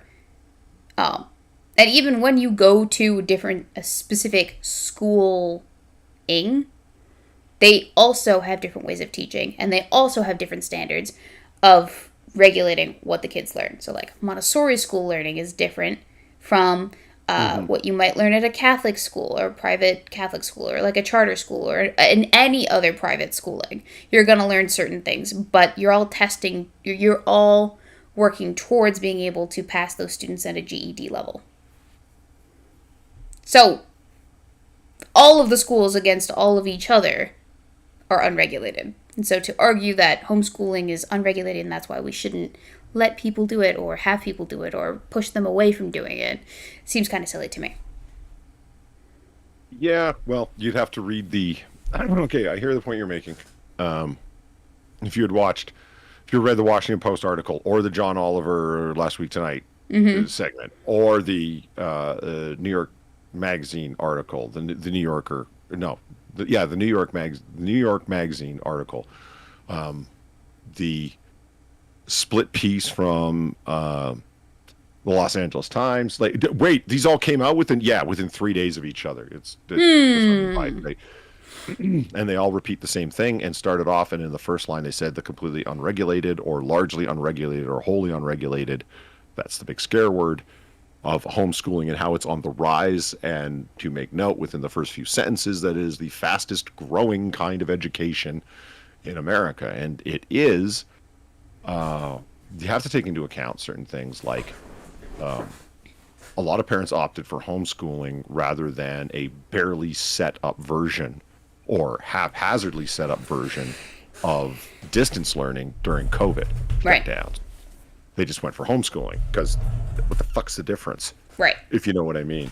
And yes, also with that, as a lot of them talked about, parents would be able to listen in for the first time and heard out of context references over the distance learning, like the Google Meetup bullshit, and they would overhear something out of context and freak out. And the whole, it's John Oliver. Everything he talks about is like when Jon Stewart talks about something. It's like, I'm the smart, rational Democrat, and the country's full of evil, racist Republicans who don't understand anything because they're all a bunch of fucking retards. And just by listening to this show, you're one of the smart elite people who agree with me. And aren't we all smart? And aren't they all rednecks? That's the way everything they talk about comes across. Great. But when you're talking about homeschooling, it's were they able to find examples of redneck fundamentalist Christian parents who taught their kids and blah blah blah. Yeah. And then they say, and they make it sound like it's the entirety of what's going on with homeschooling, or at the very least, it's ripe for this to be taken advantage of by those folks. And they're everywhere. After all, look, Trump got in office, my God. And yes, they all brought up Trump because we're trying to scare the shit out of you right now. They were able to find some unique examples by libs of TikTok, who, of course, they all brought up as scare tactics of what they are trying to make, they, meaning the evil right-wingers, are trying to make public schools seem like. That they all want to lop off your kids' bits. And it's, no, I don't think they're all trying to lop off your kids' bits. However, I do think your curricula are fucked. Well, certainly the curriculum was not left things to be desired before the big train scare hopped on the train. Of course, add anxiety for people. That is my point. Yeah. There has to be something wrong with American schooling when Ocasio-Cortez, a graduate from Boston College, can't tell you what the three branches of government are. It's like, well, she's a particular retard. She graduated. The fuck was she doing there? I definitely think that we could probably make some more room to be imposing civics on our public. But also there's a problem, I think, personally, and I don't know how we solve this issue, but you can only teach kids so much at the school level, right? A lot of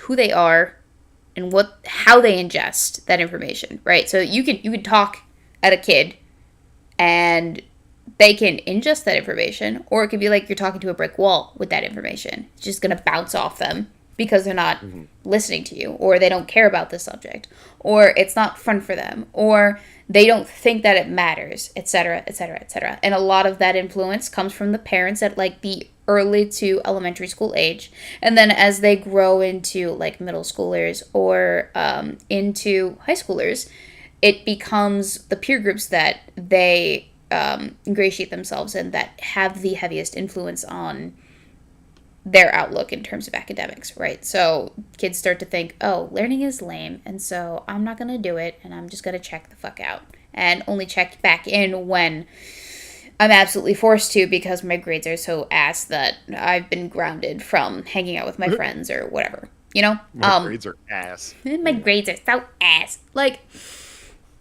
I get that it builds upon itself. So I think we have to take a ground up approach for kids learning, because yes, they're probably not learning everything that we should be teaching them. Like decent life skills that would definitely help them later on in life. Mm-hmm. But on the other side of that, they're probably also not super interested in learning a lot of what it is that we're already teaching them, even if they're being taught the things that they're supposed to be taught, being taught. Because I'm not that far removed from high school, but I remember people thinking it's lame to try in high school. Mm-hmm. I remember being the kid who was the oddball, who was super interested in learning and took the notes and did the presentations and was super enthusiastic, and like the Hermione Granger sitting at the front of the class going, "Oh, I know the answer, teacher." I remember being that kid. I remember being the odd one as that kid. The minority student who was actually interested in learning. Until I got placed in like honors and AP classes, that was my experience. And then suddenly I was surrounded by other kids who were super into learning. And then college, it was like multiply tenfold. So that's the other part of it, I think, too. What was multiplied tenfold in college? The sudden exposure to a bunch of other people that were super interested in actually being in a classroom setting and learning a thing and taking grades seriously and studying, all that.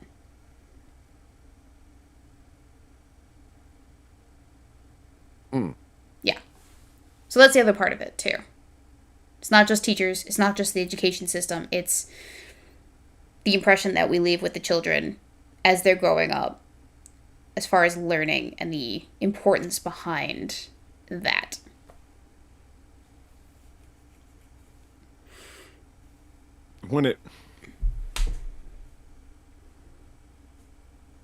If you were to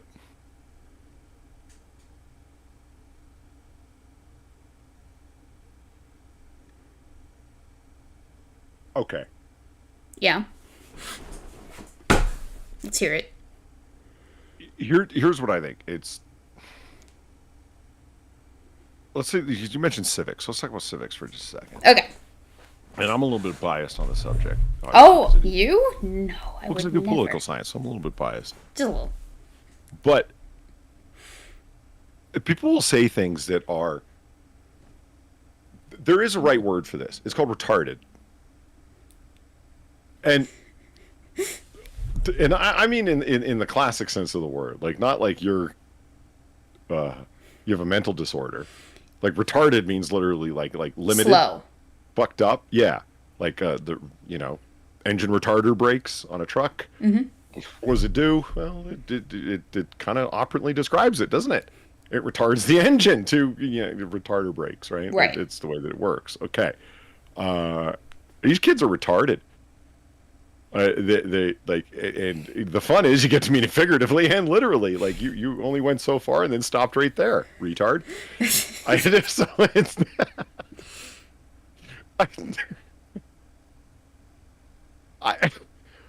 What everybody should have been able to call out Eric Holder, former Attorney General of the United States. This guy is the former Attorney General of the United States making an argument against the Electoral College for the presidency. He goes, well, that's not very democratic. I'm Eric Holder. How old is this miserable man? son of a bitch. I'd love to sneak into a panel with that guy where everyone thinks that I'm just there to talk about whatever it is I'm there to talk about. You know what I mean? Yeah. And I don't let it on that I'm there to sandbag that ridiculous mustachioed fuck. To be able to be like, Eric Holder, do we live in a democracy? No, we live in a republic. Define that. You made it. Well, I want you to define it with my stupid fucking mustache. Like, no, listen, Barack Obama, you fucking lapdog, isn't here to help you out right now. You're gonna have to answer for yourself. This gentleman. You said it. I didn't. You have. Look at him, goddamn clown. He makes me so mad. Like I said, He's 72 years old. It's not old enough to senility is not a fucking justification here or an excuse. No? Mm-mm. You know how happy I was to hear that Eric Holder.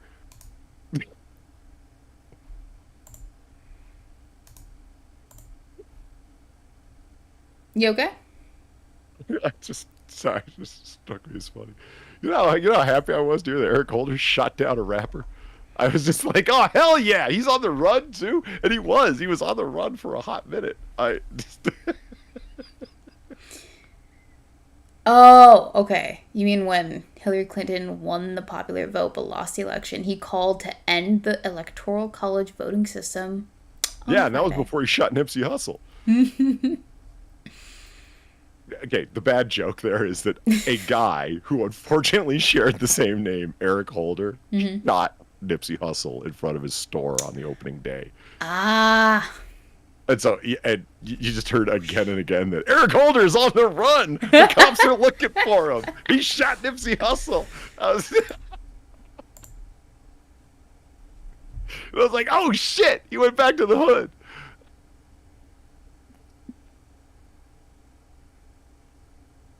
No, the man's a damn clown because when you have the popular vote being like, you are promoting bullshit party propaganda at this point. If you can't understand the difference between the electoral college vote and the popular vote and how one has nothing to do with the other, you sound like a whiny fool. Well, isn't the whole reason we have the electoral college specifically because the tyranny of the majority is something that we don't want to have because we live in a republic of 50 states and we have some rural states that have their own needs and wants that need to be spoken for. That's the whole reason, right? See, I didn't want to interfere with you. I just want to hear you say it. Yes. Okay. Yes. Good. Yes. Because if we didn't have an electoral college, what would happen? Former Attorney General Holder. All of the heavily cities populous decide every single election? Well, it would be democratic. Well, I guess that'd be a good goddamn thing since we don't live in a democracy. You damn fool. Mm-hmm. That's why I would want them to define republic. And people say we live in a republic. Okay, that's great. You like that idea, do you? Mm-hmm. Yeah. Okay, define republic for me. What does it mean? How's a republic different? And don't tell me what it's not like. Republic tell me what it is. Comes from the Latin word res publica, which means of the people.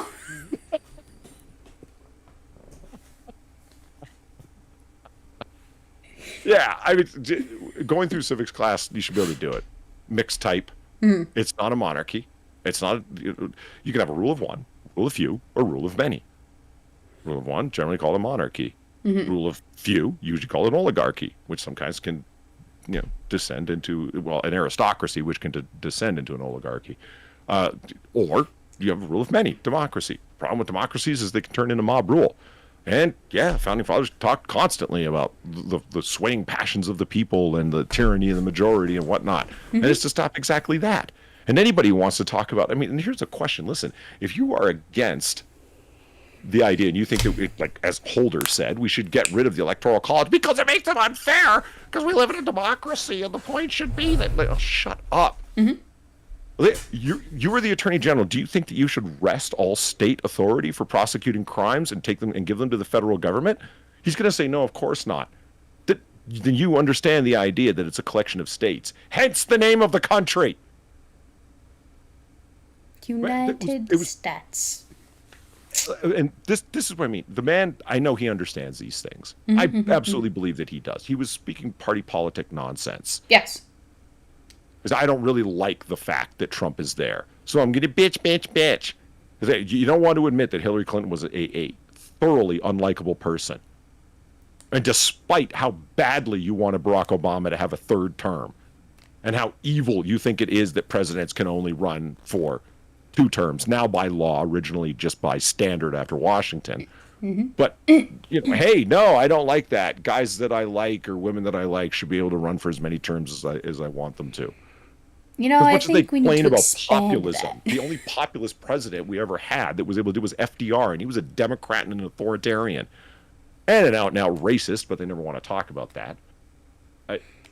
The only man who ever set up actual racist concentration camps, but that didn't stop them from blaming Trump for doing it. Anyway, Do you ever?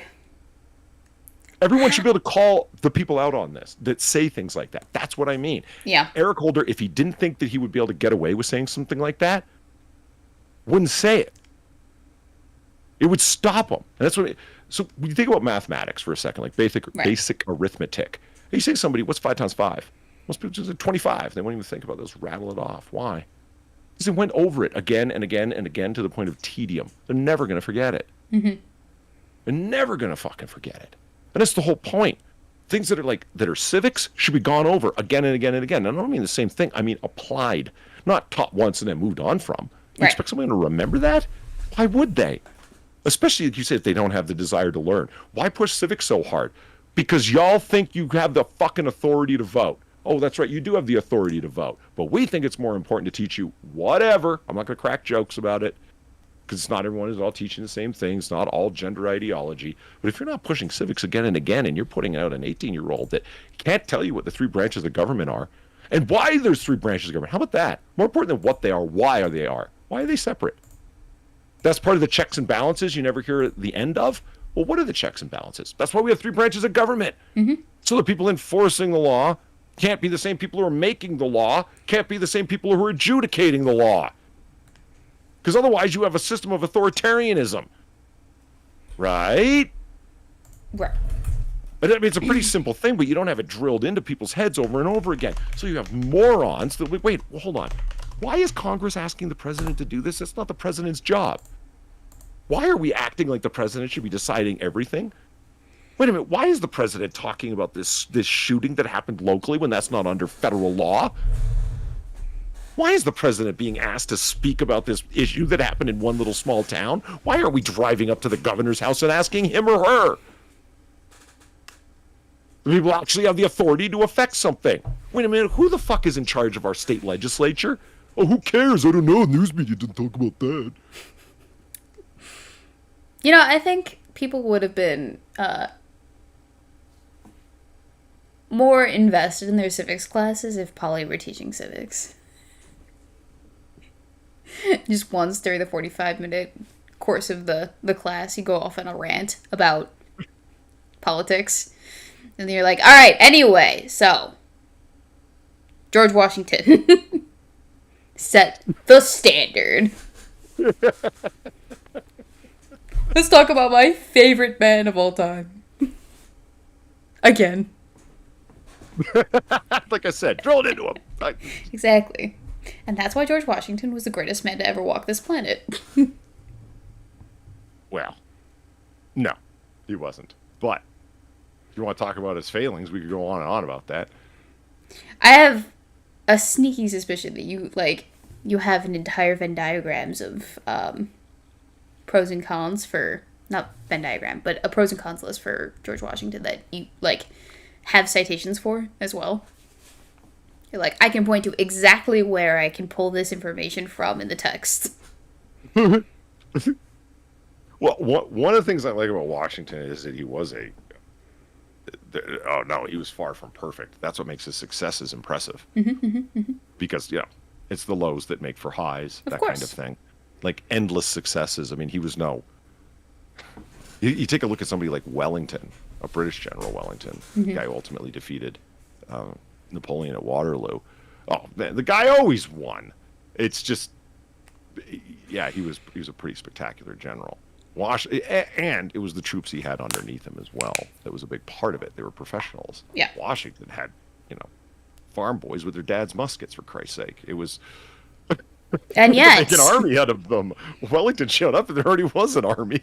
It's very easy to win a war when you have, a pre-selected army trained and waiting for you. You're going up against Napoleon, one of the, premier generals of all time, with a truly nationalized army. There was nobody in France that wasn't in the army. It was true national conscription. I think, well, what about all the women that were 14 or 80? Yeah, them too. They made clothes or prepared foodstuffs or what everyone. Like it's welcome to Napoleon's France, man. I yeah, but that's why Washington is so impressive to me personally because he wasn't perfect. And he had so many shortcomings as an individual. He could cuss the paint off the walls. He gambled on anything that moved. He cursed his own army repeatedly.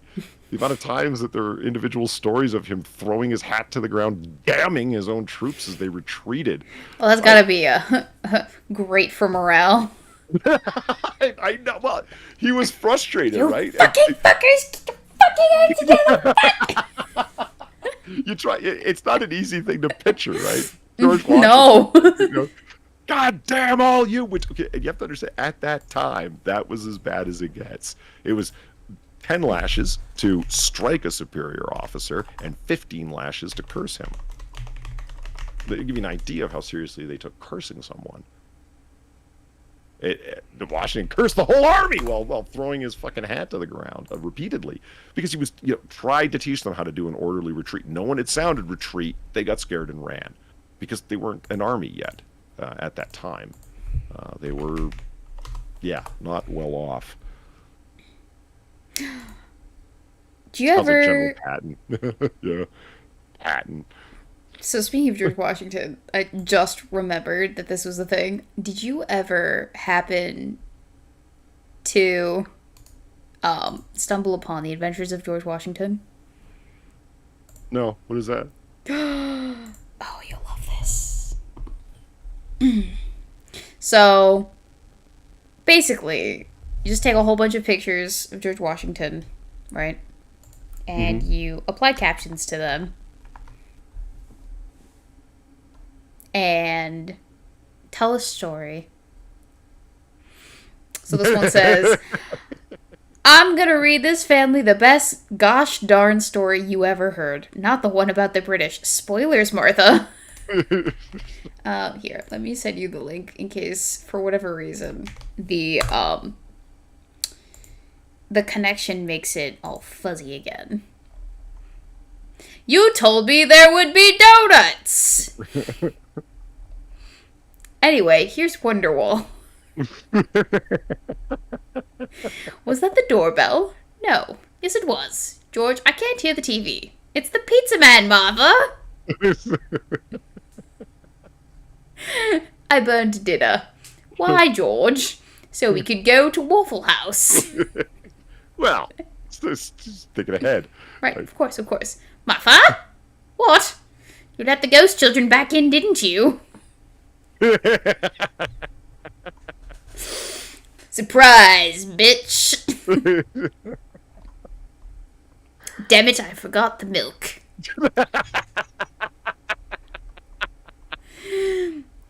So many trees. Oh, I am lost. George, please.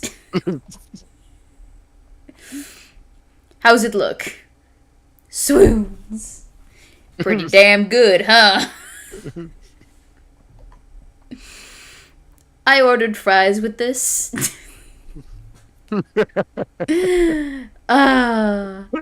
Martha? Call the exterminator. Damn yard fiddlers. One day all this will be yours. Hat? No, that's mine, damn it. I can see Sarah Palin from here. I love Uno. Draw 4. Do you want a divorce, Martha? And screw you in particular, good sir. See, I knew you would get a kick out of these.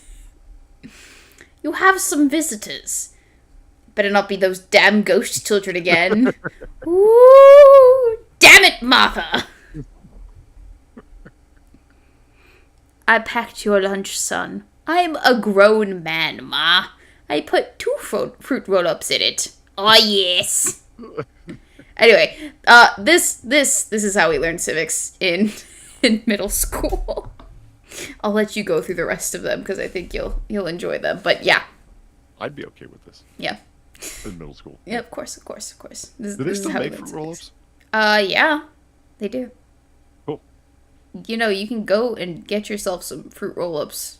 You don't have to be 12 to eat them.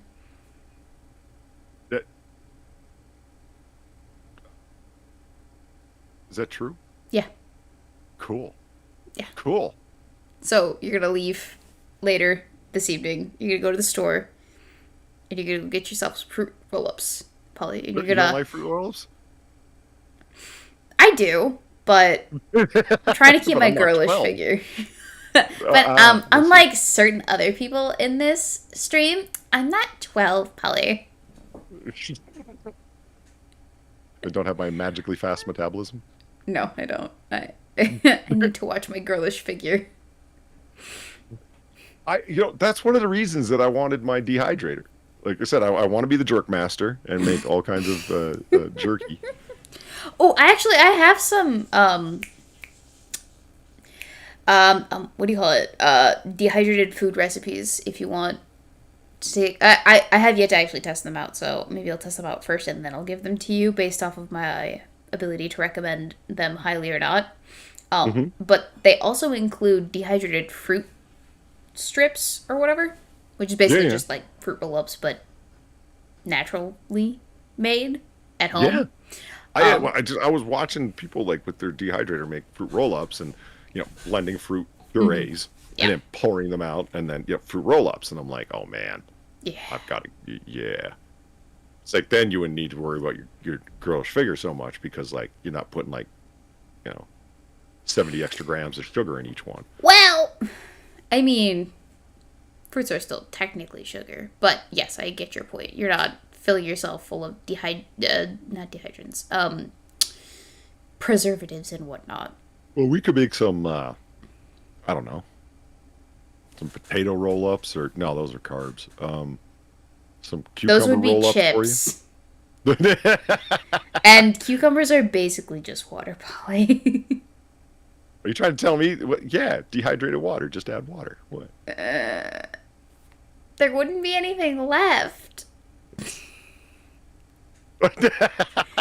Like, don't you understand? Nothing. Like nothing. Cucumbers are basically water. They are an excellent vehicle for the delivery of salt, madam. Oh, yes, I agree with you there. And hummus. They're a very great delivery vehicle for hummus. True. I love hummus. Is hummus also high in carbs? Is there anything that's not, like... Hummus is actually higher in protein, I think. Now I gotta double check. Hummus carbs. I get those little individual cups from Costco for hummus, and that is delicious. Carbs, protein.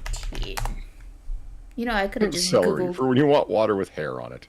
Oh god, I hate celery specifically for that reason because I only like celery when it's been chopped up and cubed. Yeah. You cube a celery piece? Well, yeah, when I put it in my tuna fish salad. Oh god, you do that? You make a tuna crunch? Yes. I also put onions. Crunch. Tuna should God. crunch. Oh man, I can't imagine something worse than somebody saying you want a tuna fish on toast. Oh, do I? And it comes back and it's full of onions and celery. Oh god, that's how Nana made it. Oh man, you made me a tuna fish sandwich on toast. You just made two for yourself. Okay, Polly, I would make you separate tuna fish. All right, I would make you tuna with. Nothing. That's it? You don't even put mayo in it? No. Well, no. I prefer Miracle Whip, but I'll do some mayo as well. I use avocado mayo. Avocado mayo. Oh yeah. Is that mayonnaise with avocado, or is it just avocados? I think it's made with avocado. I think it's vegan. I only found it because when I had to cook vegan for Super Nintendo, I needed mayonnaise for a recipe one day, and so I had to buy the avocado mayo. And I actually ended up liking it a lot better than regular mayo. It's not as strong, but it's also vegan. Huh. I mean, when you had to, you said that past tense. What was you vegan for a minute? Well, so he does the Greekster thing. So for a week he's vegan. He's got to fast, and that means he can't have any animal parts or bits. Oh wow, that's a deep fast. I mean, Yeah. I do the fast, but you can totally do fish and eggs. Nope, Wow, nothing Greek from is an harsh. animal. Yeah. Nothing from an animal. Don't rob the bees' work. Leave the honey alone. Next 6 minutes, thank you for the dollar. You, me, Randy Monkey, Undoomed, Omegon, Irate Alex, and Adonis Paul should all do a live stream together sometime and just sit around eating fruit roll-ups. Panties would drop. We'd break the net. I don't know, with that many deep voices in one place at one time, we might cause some kind of sexual singularity and the universe would collapse. Yeah, I think you you guys might need to curb the sex appeal a little bit. What's that? Y'all might need to curb the sex appeal a little bit. I know. I know. I know. It could be disastrous for all of humankind. Yeah. Oh, shit. Give me a quick sec. Entertain the audience. I'll be right back. You Yay. want me to entertain the audience by myself? Oh my gosh. I trust in you. Thank you, Polly. I'll try. I'll be right back. Yeah, there are different types of fast mystery. There are intermittent fasts. There are just like fad diets, which are technically fasts, but let's be honest. Yeah, different types of fasts. It's not a fast if you eat. Okay, so you're fasting from eating certain things. It's kind of a fast, right? You can fast and still eat. Definition of a fast. Let's find out. Do do do do do do do do do do do do do do do do do do do do. Am I spelling it right? Abstain from all or some kinds of food or drink, especially as a religious observance. So yes, I am right. You can fast as just by abstaining from eating certain foods. Daniel Fullman, Weebo, get many trick-or-treaters. You know, not as many as I'd like. I bought 2 whole bags of candy. And I still have 2 whole bags of candy. And I'm kind of depresso about it. Because I was really excited to be able to give out candy to trick-or-treaters. And it just didn't happen as much as I thought it would. Kind of sad about that. The next 6 minutes says, it's a period of time without something. Food is just one example of fast. Yeah, so like if you do Lent every year, you're fasting for 40 days on you are fasting in that you are abstaining from the thing that you're giving up for Lent. You're thinking of a Catholic fast. Many different religions have a sort of fast that they do for a certain period of time. The Catholics have it. The Greek Orthodox Church has it. The Russian Orthodox Church has it. I'm sure Muslims have it. I think, don't Muslims and Jews have a certain type of way that they're supposed to eat in accordance with their religion? Like, the Jews are supposed to eat with keep kosher, and that's a type of fast, essentially. And then I think Muslims are supposed to keep halal or observe halal, or I don't know what the correct terminology for it would be, but yeah, basically there are certain foods that they don't eat or can't eat. I know, like, for instance, Balak during Lent, he's not supposed to eat meat on Fridays, but he can still have, like, fish, I think.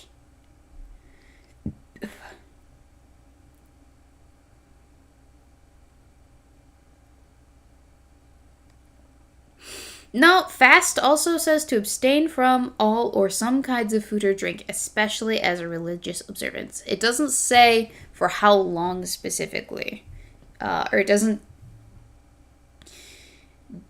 denote a time period for which a fast encompasses specifically. Did I say that right? Maybe I did, maybe I didn't.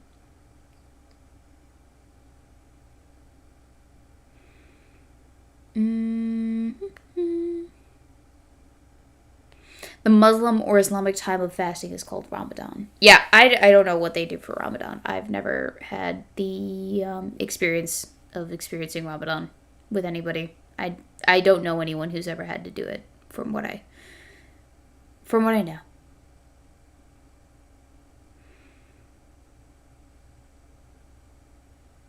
Yeah, but if your pancreas is releasing insulin, then you defeat the purpose of the fast. So if your pancreas is releasing insulin, then you defeat the purpose of the fast. It depends on the type of fast, right? So the religious observances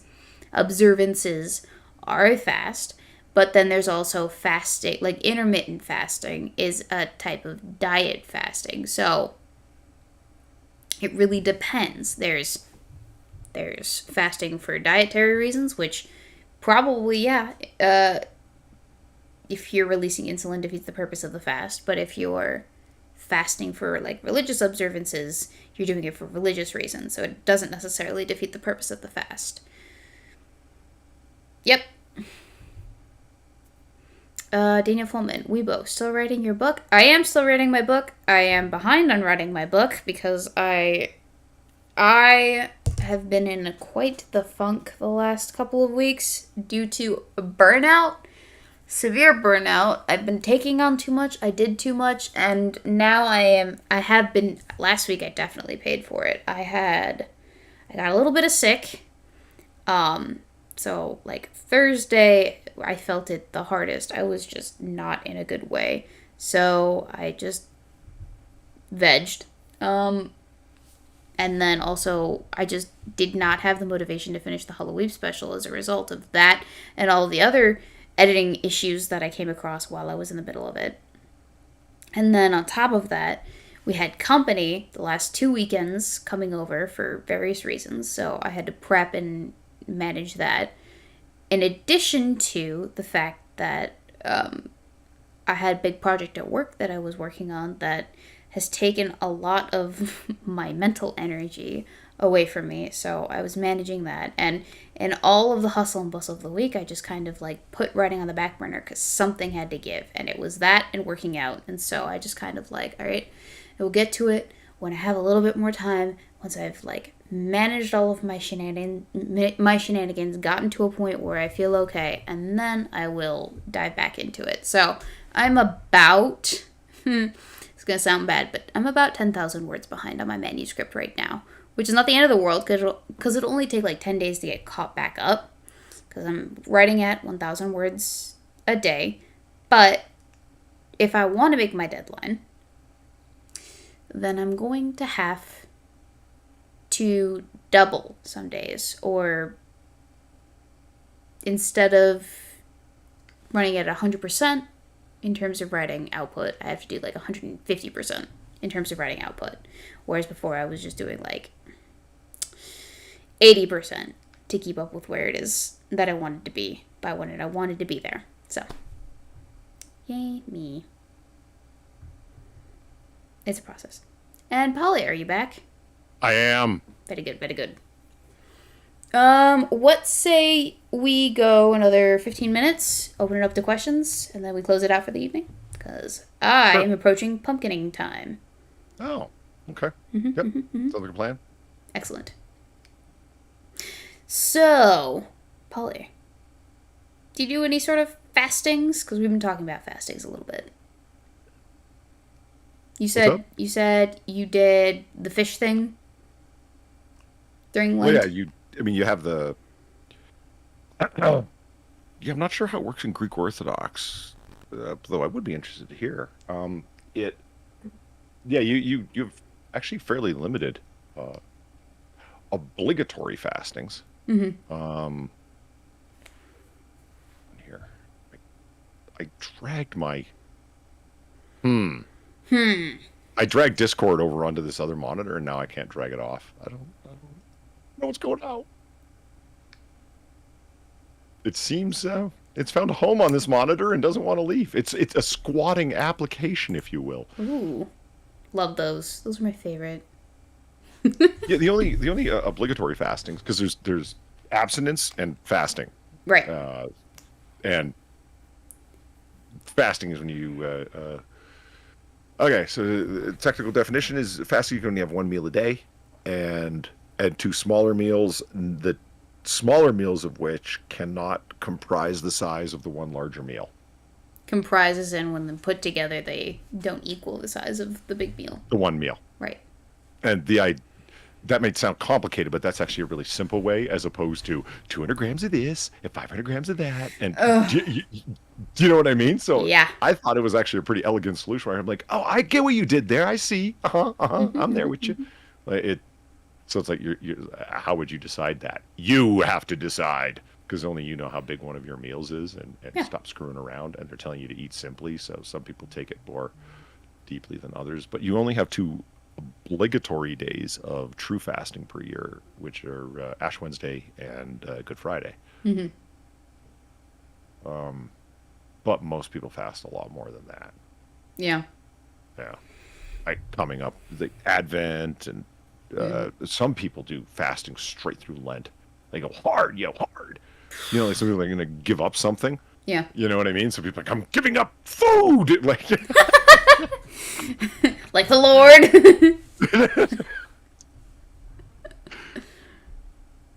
Oof. Yeah, like Snoopy says. There you go. Ash Wednesday, no between meal snacks. Same with Good Friday. Gotcha. Hey, Polly, is this the year? Sort of. Sorry. That? What? Oh, were you gonna finish? No, I was. It's the beginning and end of Lent. Okay. Not really. Is that the beginning and end of Lent? But close enough. I guess because all Good Friday is supposed to be happening, but then Lent technically ends on the Friday Vigil. Everything has a name. Anyway, what were you gonna say? I was just gonna ask Dana Fullman's question in the chat. Is this the year you cook a Thanksgiving goose? Oh, I certainly hope so. Yeah. Yeah. I'm thinking ahead. This Christmas is. Yeah. Yeah. I've already began to orgamatize my Christmas music. Where the ceremonial annual defrosting of Mariah Carey has begun. We're bringing her out of carbon freeze. Oh God. I've seen some good memes about that. I didn't even think of that joke until this year. Like as mid-October was approaching, all of a sudden all these memes started circulating of like literally Vader standing by while Mariah Carey was being brought out of carbon freeze. It was great. With a bunch of like Carey in The Shining with the axe. Yeah. Christmas. Absolutely. All people running in horror as you see her like stepping out of her slumber chamber. Oh man. The thing that kills me is that I just haven't been pummeled by that song that much. So to me it's funny. For other people, like, poor Quiz, like to him it's just anathema. Some people have retail PTSD of that song from working in retail during the holiday season, and I've been there. Yeah. But for me, it was the worst song ever written, Little Saint Nick by the Beach Boys. That was the one I was pummeled with endlessly. I'm not familiar. It's the Little Saint Nick. It's the Little Saint Nick. Little Saint Nick. Oh God. No. And it's got the worst lyric of all time in it. Christmas comes this time each year, which is possibly the most inane thing that anyone ever uttered into a microphone. Well, yeah, it does, asshole. Thank you. Oh, how sweet. Thanks for the reminder. Yeah. Christmas is on December 25th. Like, thanks, Beach Boys. Full of information. Appreciate it. I had forgotten. Yeah, I don't know what song this is, but I'm gonna look it up after we're done here, just to sate my curiosity. Yeah, I'm getting ready. The Christmas goose is probably going to happen this year. I'm going to. I hope to find a goosery somewhere. A goosery. Just go to your local butcher shop. Yeah, I could get a goose in a bag, like a frozen goose or whatever. But I want to. What was the crunching eyebrows for? No, you can go to your butcher shop and go, I would like to order one fresh plucked goose, please and thank. Whole. Gizzards stuffed inside. Really? Yeah. You just do that. When you say your butcher shop, I don't have a butcher shop. I got a grocery store. Like No. I could. No. There are butcher shops near you. You just have to go and find them. There are shops specifically dedicated to the preparation and distribution of meat things. Okay. And they supply goose. I know they do. Okay. You just have to order it ahead of time. And I'm going to do it that way. I would like to order one goose, plucked, headless.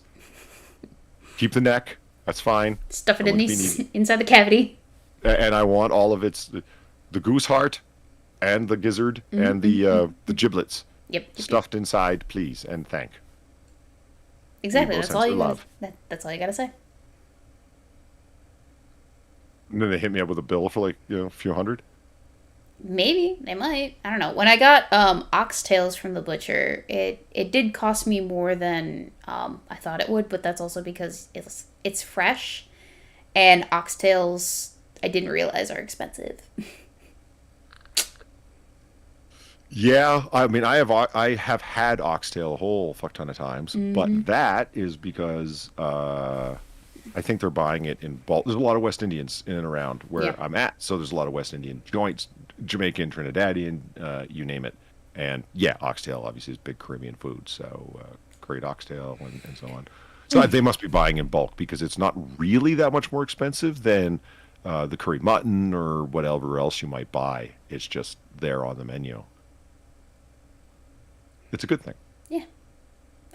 Oxtail is delicious. We're making oxtail soup next weekend, while the boys are up north for Lumberjack weekend. Yeah. Making several big pots of it. So, that's going to be a good time. Have I told you the new thing that I'm introducing? What? I'm going to do... I was just going through my tabs here to see what I can close, and I'm like, oh yeah, right. I'm doing the Islamic quote of the week. Yes, all right, let's hear it.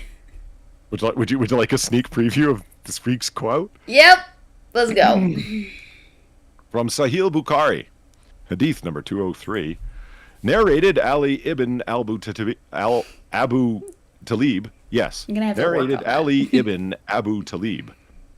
The Messenger of Allah, peace unto him, said, "The eyes are the leather strap of the anus, so when one sleeps, he should perform ablution upon waking."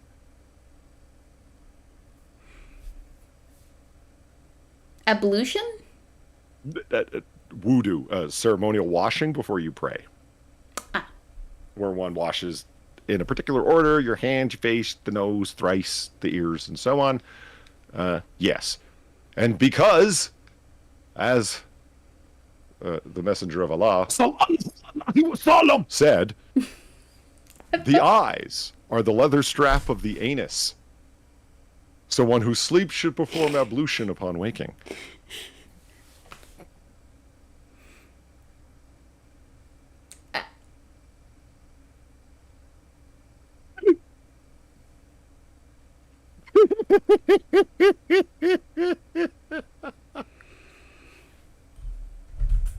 I don't know what I expected, but it was not that. It was not that. And the best part is, like I said, I'm gonna say the citation in front of everyone. Go look them up. Don't believe me? Test me. These are real. Cause yeah. So anyway, Daniel Fullman asked, since you have a house, are you going to go crazy with the Christmas decorations? Yeah. not only do I have a house, but I also inherited all of Nana's Christmas decorations. So I have even more Christmas decorations than I previously had. And not only that, but I also inherited all of the Christmas lights. All of them. Every last one of them. I don't think you heard me, Polly. Literally all of the Christmas lights. I have them in my attic, so if you need some, hit me up. So are these the LED kind, the actual incandescent kind, where if one goes out, the whole strip goes, or the whole string goes out? What kind are we talking about here? Excellent question. I have not tested any of them yet, so it's entirely possible that all of the Christmas lights that I have don't work whatsoever. Oh. So that's going to be a project for me probably next weekend after the stewing of the oxtail. Huh. Eventually. Yep. I have to go up into the attic, pull all the lights down, all like 50 boxes of them. 50 big boxes of them, and then pull the strands out and test them to see if they're functional. No, they're all in brand new... Okay, so they're in boxes, but each of the individual strings of lights are in their own brand new boxes. I don't know why, but Grandpa Jones just decided that he was gonna buy out all of the Christmas lights of several hardware stores one year and just shoved them up in the attic, and that's where they are, and that's where they stayed, and no one's touched them, and they're all mine now, so I just have to... Nice. test them.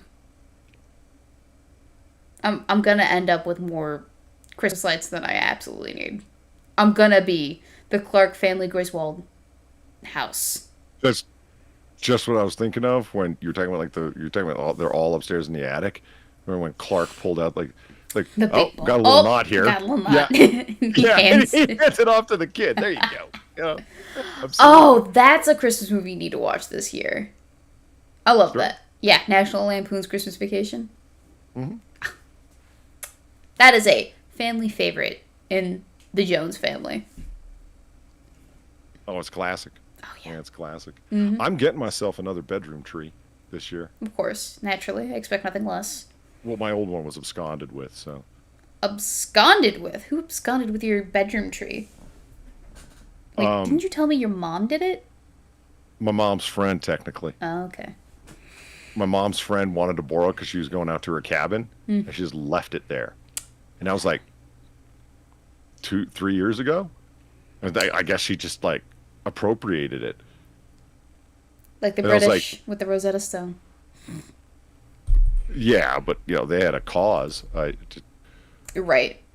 Save it from being I mean, foundation. for your comparison to be accurate, it would have to be like my bedroom Christmas tree was like out in my backyard for 2,000 years. Right. And it was like under dirt, and I didn't give a fuck about it. And I couldn't have given a fuck about it until some British explorers showed up in my backyard and said, "Hey, do you mind if we dig here?" And I was like, "You want to dig in there? Go ahead. You're just playing around in dirt, crazy limeys." It was the French, I'll have you know, alright? The French were the ones that dug it up, but the British took it from the French when Napoleon kind of failed. Oh, yeah. And then so later on, I find out that they've got this bedroom Christmas tree of theirs up in their cabin, and they've had it there for years. And it's this delightful thing that people come and see after they cleaned it up and fixed all the lights on it and whatnot and did research on it and found out how wonderful the tradition is behind Christmas trees and whatnot. Of course. And then I'm like, okay, can I have it back now? And it's like, motherfucker, it was buried in your backyard for 2,000 years. You couldn't have given a fuck. Yeah, but I just realized that I can make money off of it, so you got to give it back now, you racist. There, now it's an apt analogy. Alright, maybe I should have picked a different British treasure that has been appropriated from literally anywhere I've got some else. strong feelings on that shit. The Rosetta Okay, Stone? No, on all things like that. You know, the Elgin marbles, that they're going to give them back to Greece? I am of the opinion that they probably should give them back to Greece, because at least Greece You're wrong. takes its antiquities very seriously. I have been to Greece. I have toured the ancient ruins. They care deeply about their heritage. Because they realize they can make some money off of it, and them non-tax-paying scum fucks. Polly, they need it! They need it! Yeah. And fucking meth heads need money. Do you give it to them? As someone who deeply appreciates Greek antiquity, yes. They don't. It's something they can pimp off of. I don't think so. You may Agree not to disagree. I think there's a difference between you wouldn't like to think so and it just not being the way that you would like it. Okay? There's a big difference. Now, I would like if it was an idealized situation too. Wouldn't it be nice if we lived in a perfect world full of gumdrops and all the trees had cotton candy growing on them? Yeah, it'd be great. Meanwhile, back on Earth, where the Greeks are a fucking pariah on the EU, can't make any money. The only thing they have going for themselves is tourism. And the only reason anybody wants to go there is not to see a bunch of greasy, hairy old men sitting around, but an ancient tradition that they've got very little to do with anymore. If anything. Wait, we want all our stuff back. Oh, you didn't give a fuck about it until you realized you could make some money off of it? No. I'll forget about it. We'll say you discount fucking plane tickets to come look at it in the British Museum where it's been curated under loving care for a couple hundred years now. Like the Olympics, yes. Agree to disagree. At one point, a guy ran from marathon to this other place, and when you have a marathon, you owe us money. The Olympics are not the marathon, though. No, but if they could connect them, they would. Anyway, do we have any other questions left from the chat? When do you usually put up your tree? Oh, I'm not allowed to do it until after Thanksgiving. Those are But rules. get destroyed in Greece. I don't know you spelled it properly, too. Yeah, Greece.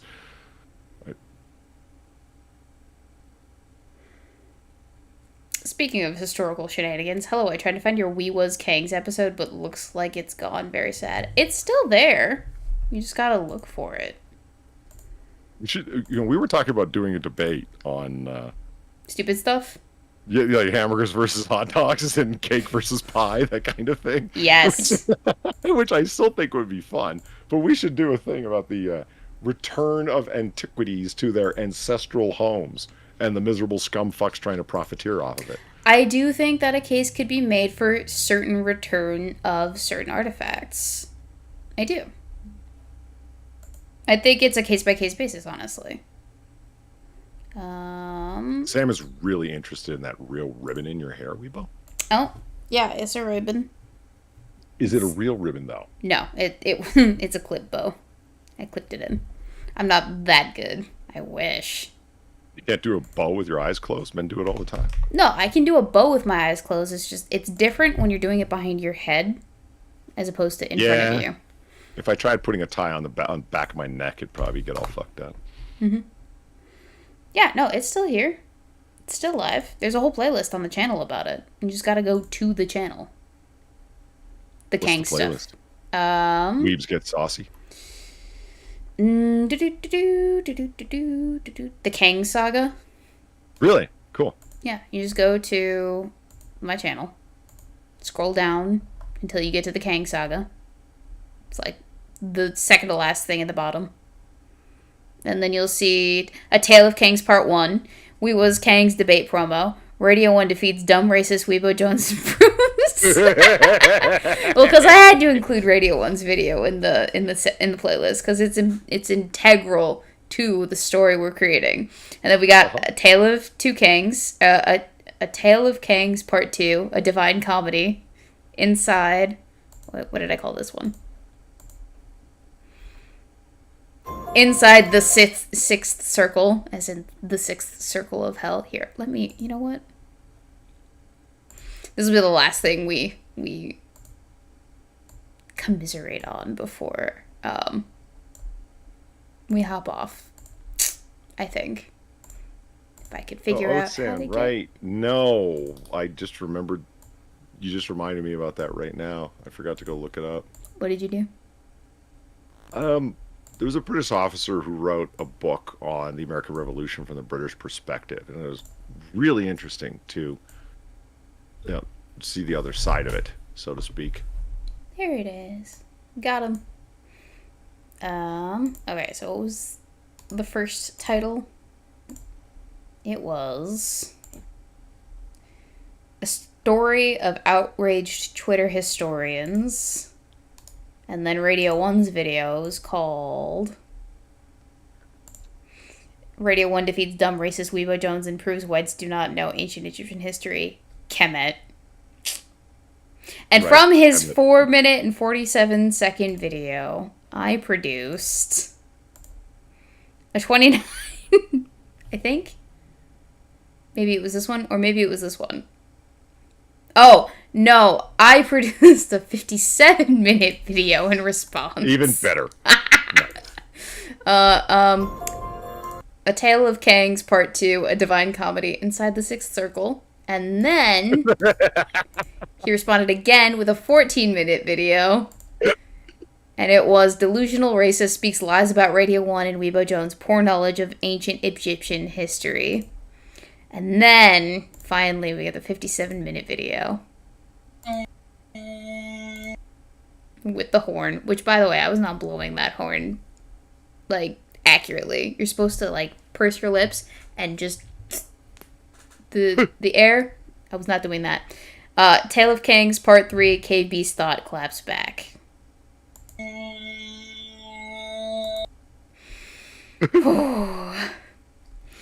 Spicier times. Uh-huh. I mean, that's got to be the worst insult of all. The white woman dressed up like a Kang. Oh, wait, that is what they looked like because they were Greek. Some of them were. Yeah, we're talking about the Ptolemies here. It's fine. We're talking about an entire history spanning like 4,000 years of peoples. A lot happens in 4,000 years. That was the whole point. That was the whole point. No, I watched and I just shook my head going, my God, they were Nubians the whole time. You had no idea. Racist white girl. Just because you've seen Hollywood movies, you think you know things, Weebo. No, just because I read the Wikipedia articles, I think I know things.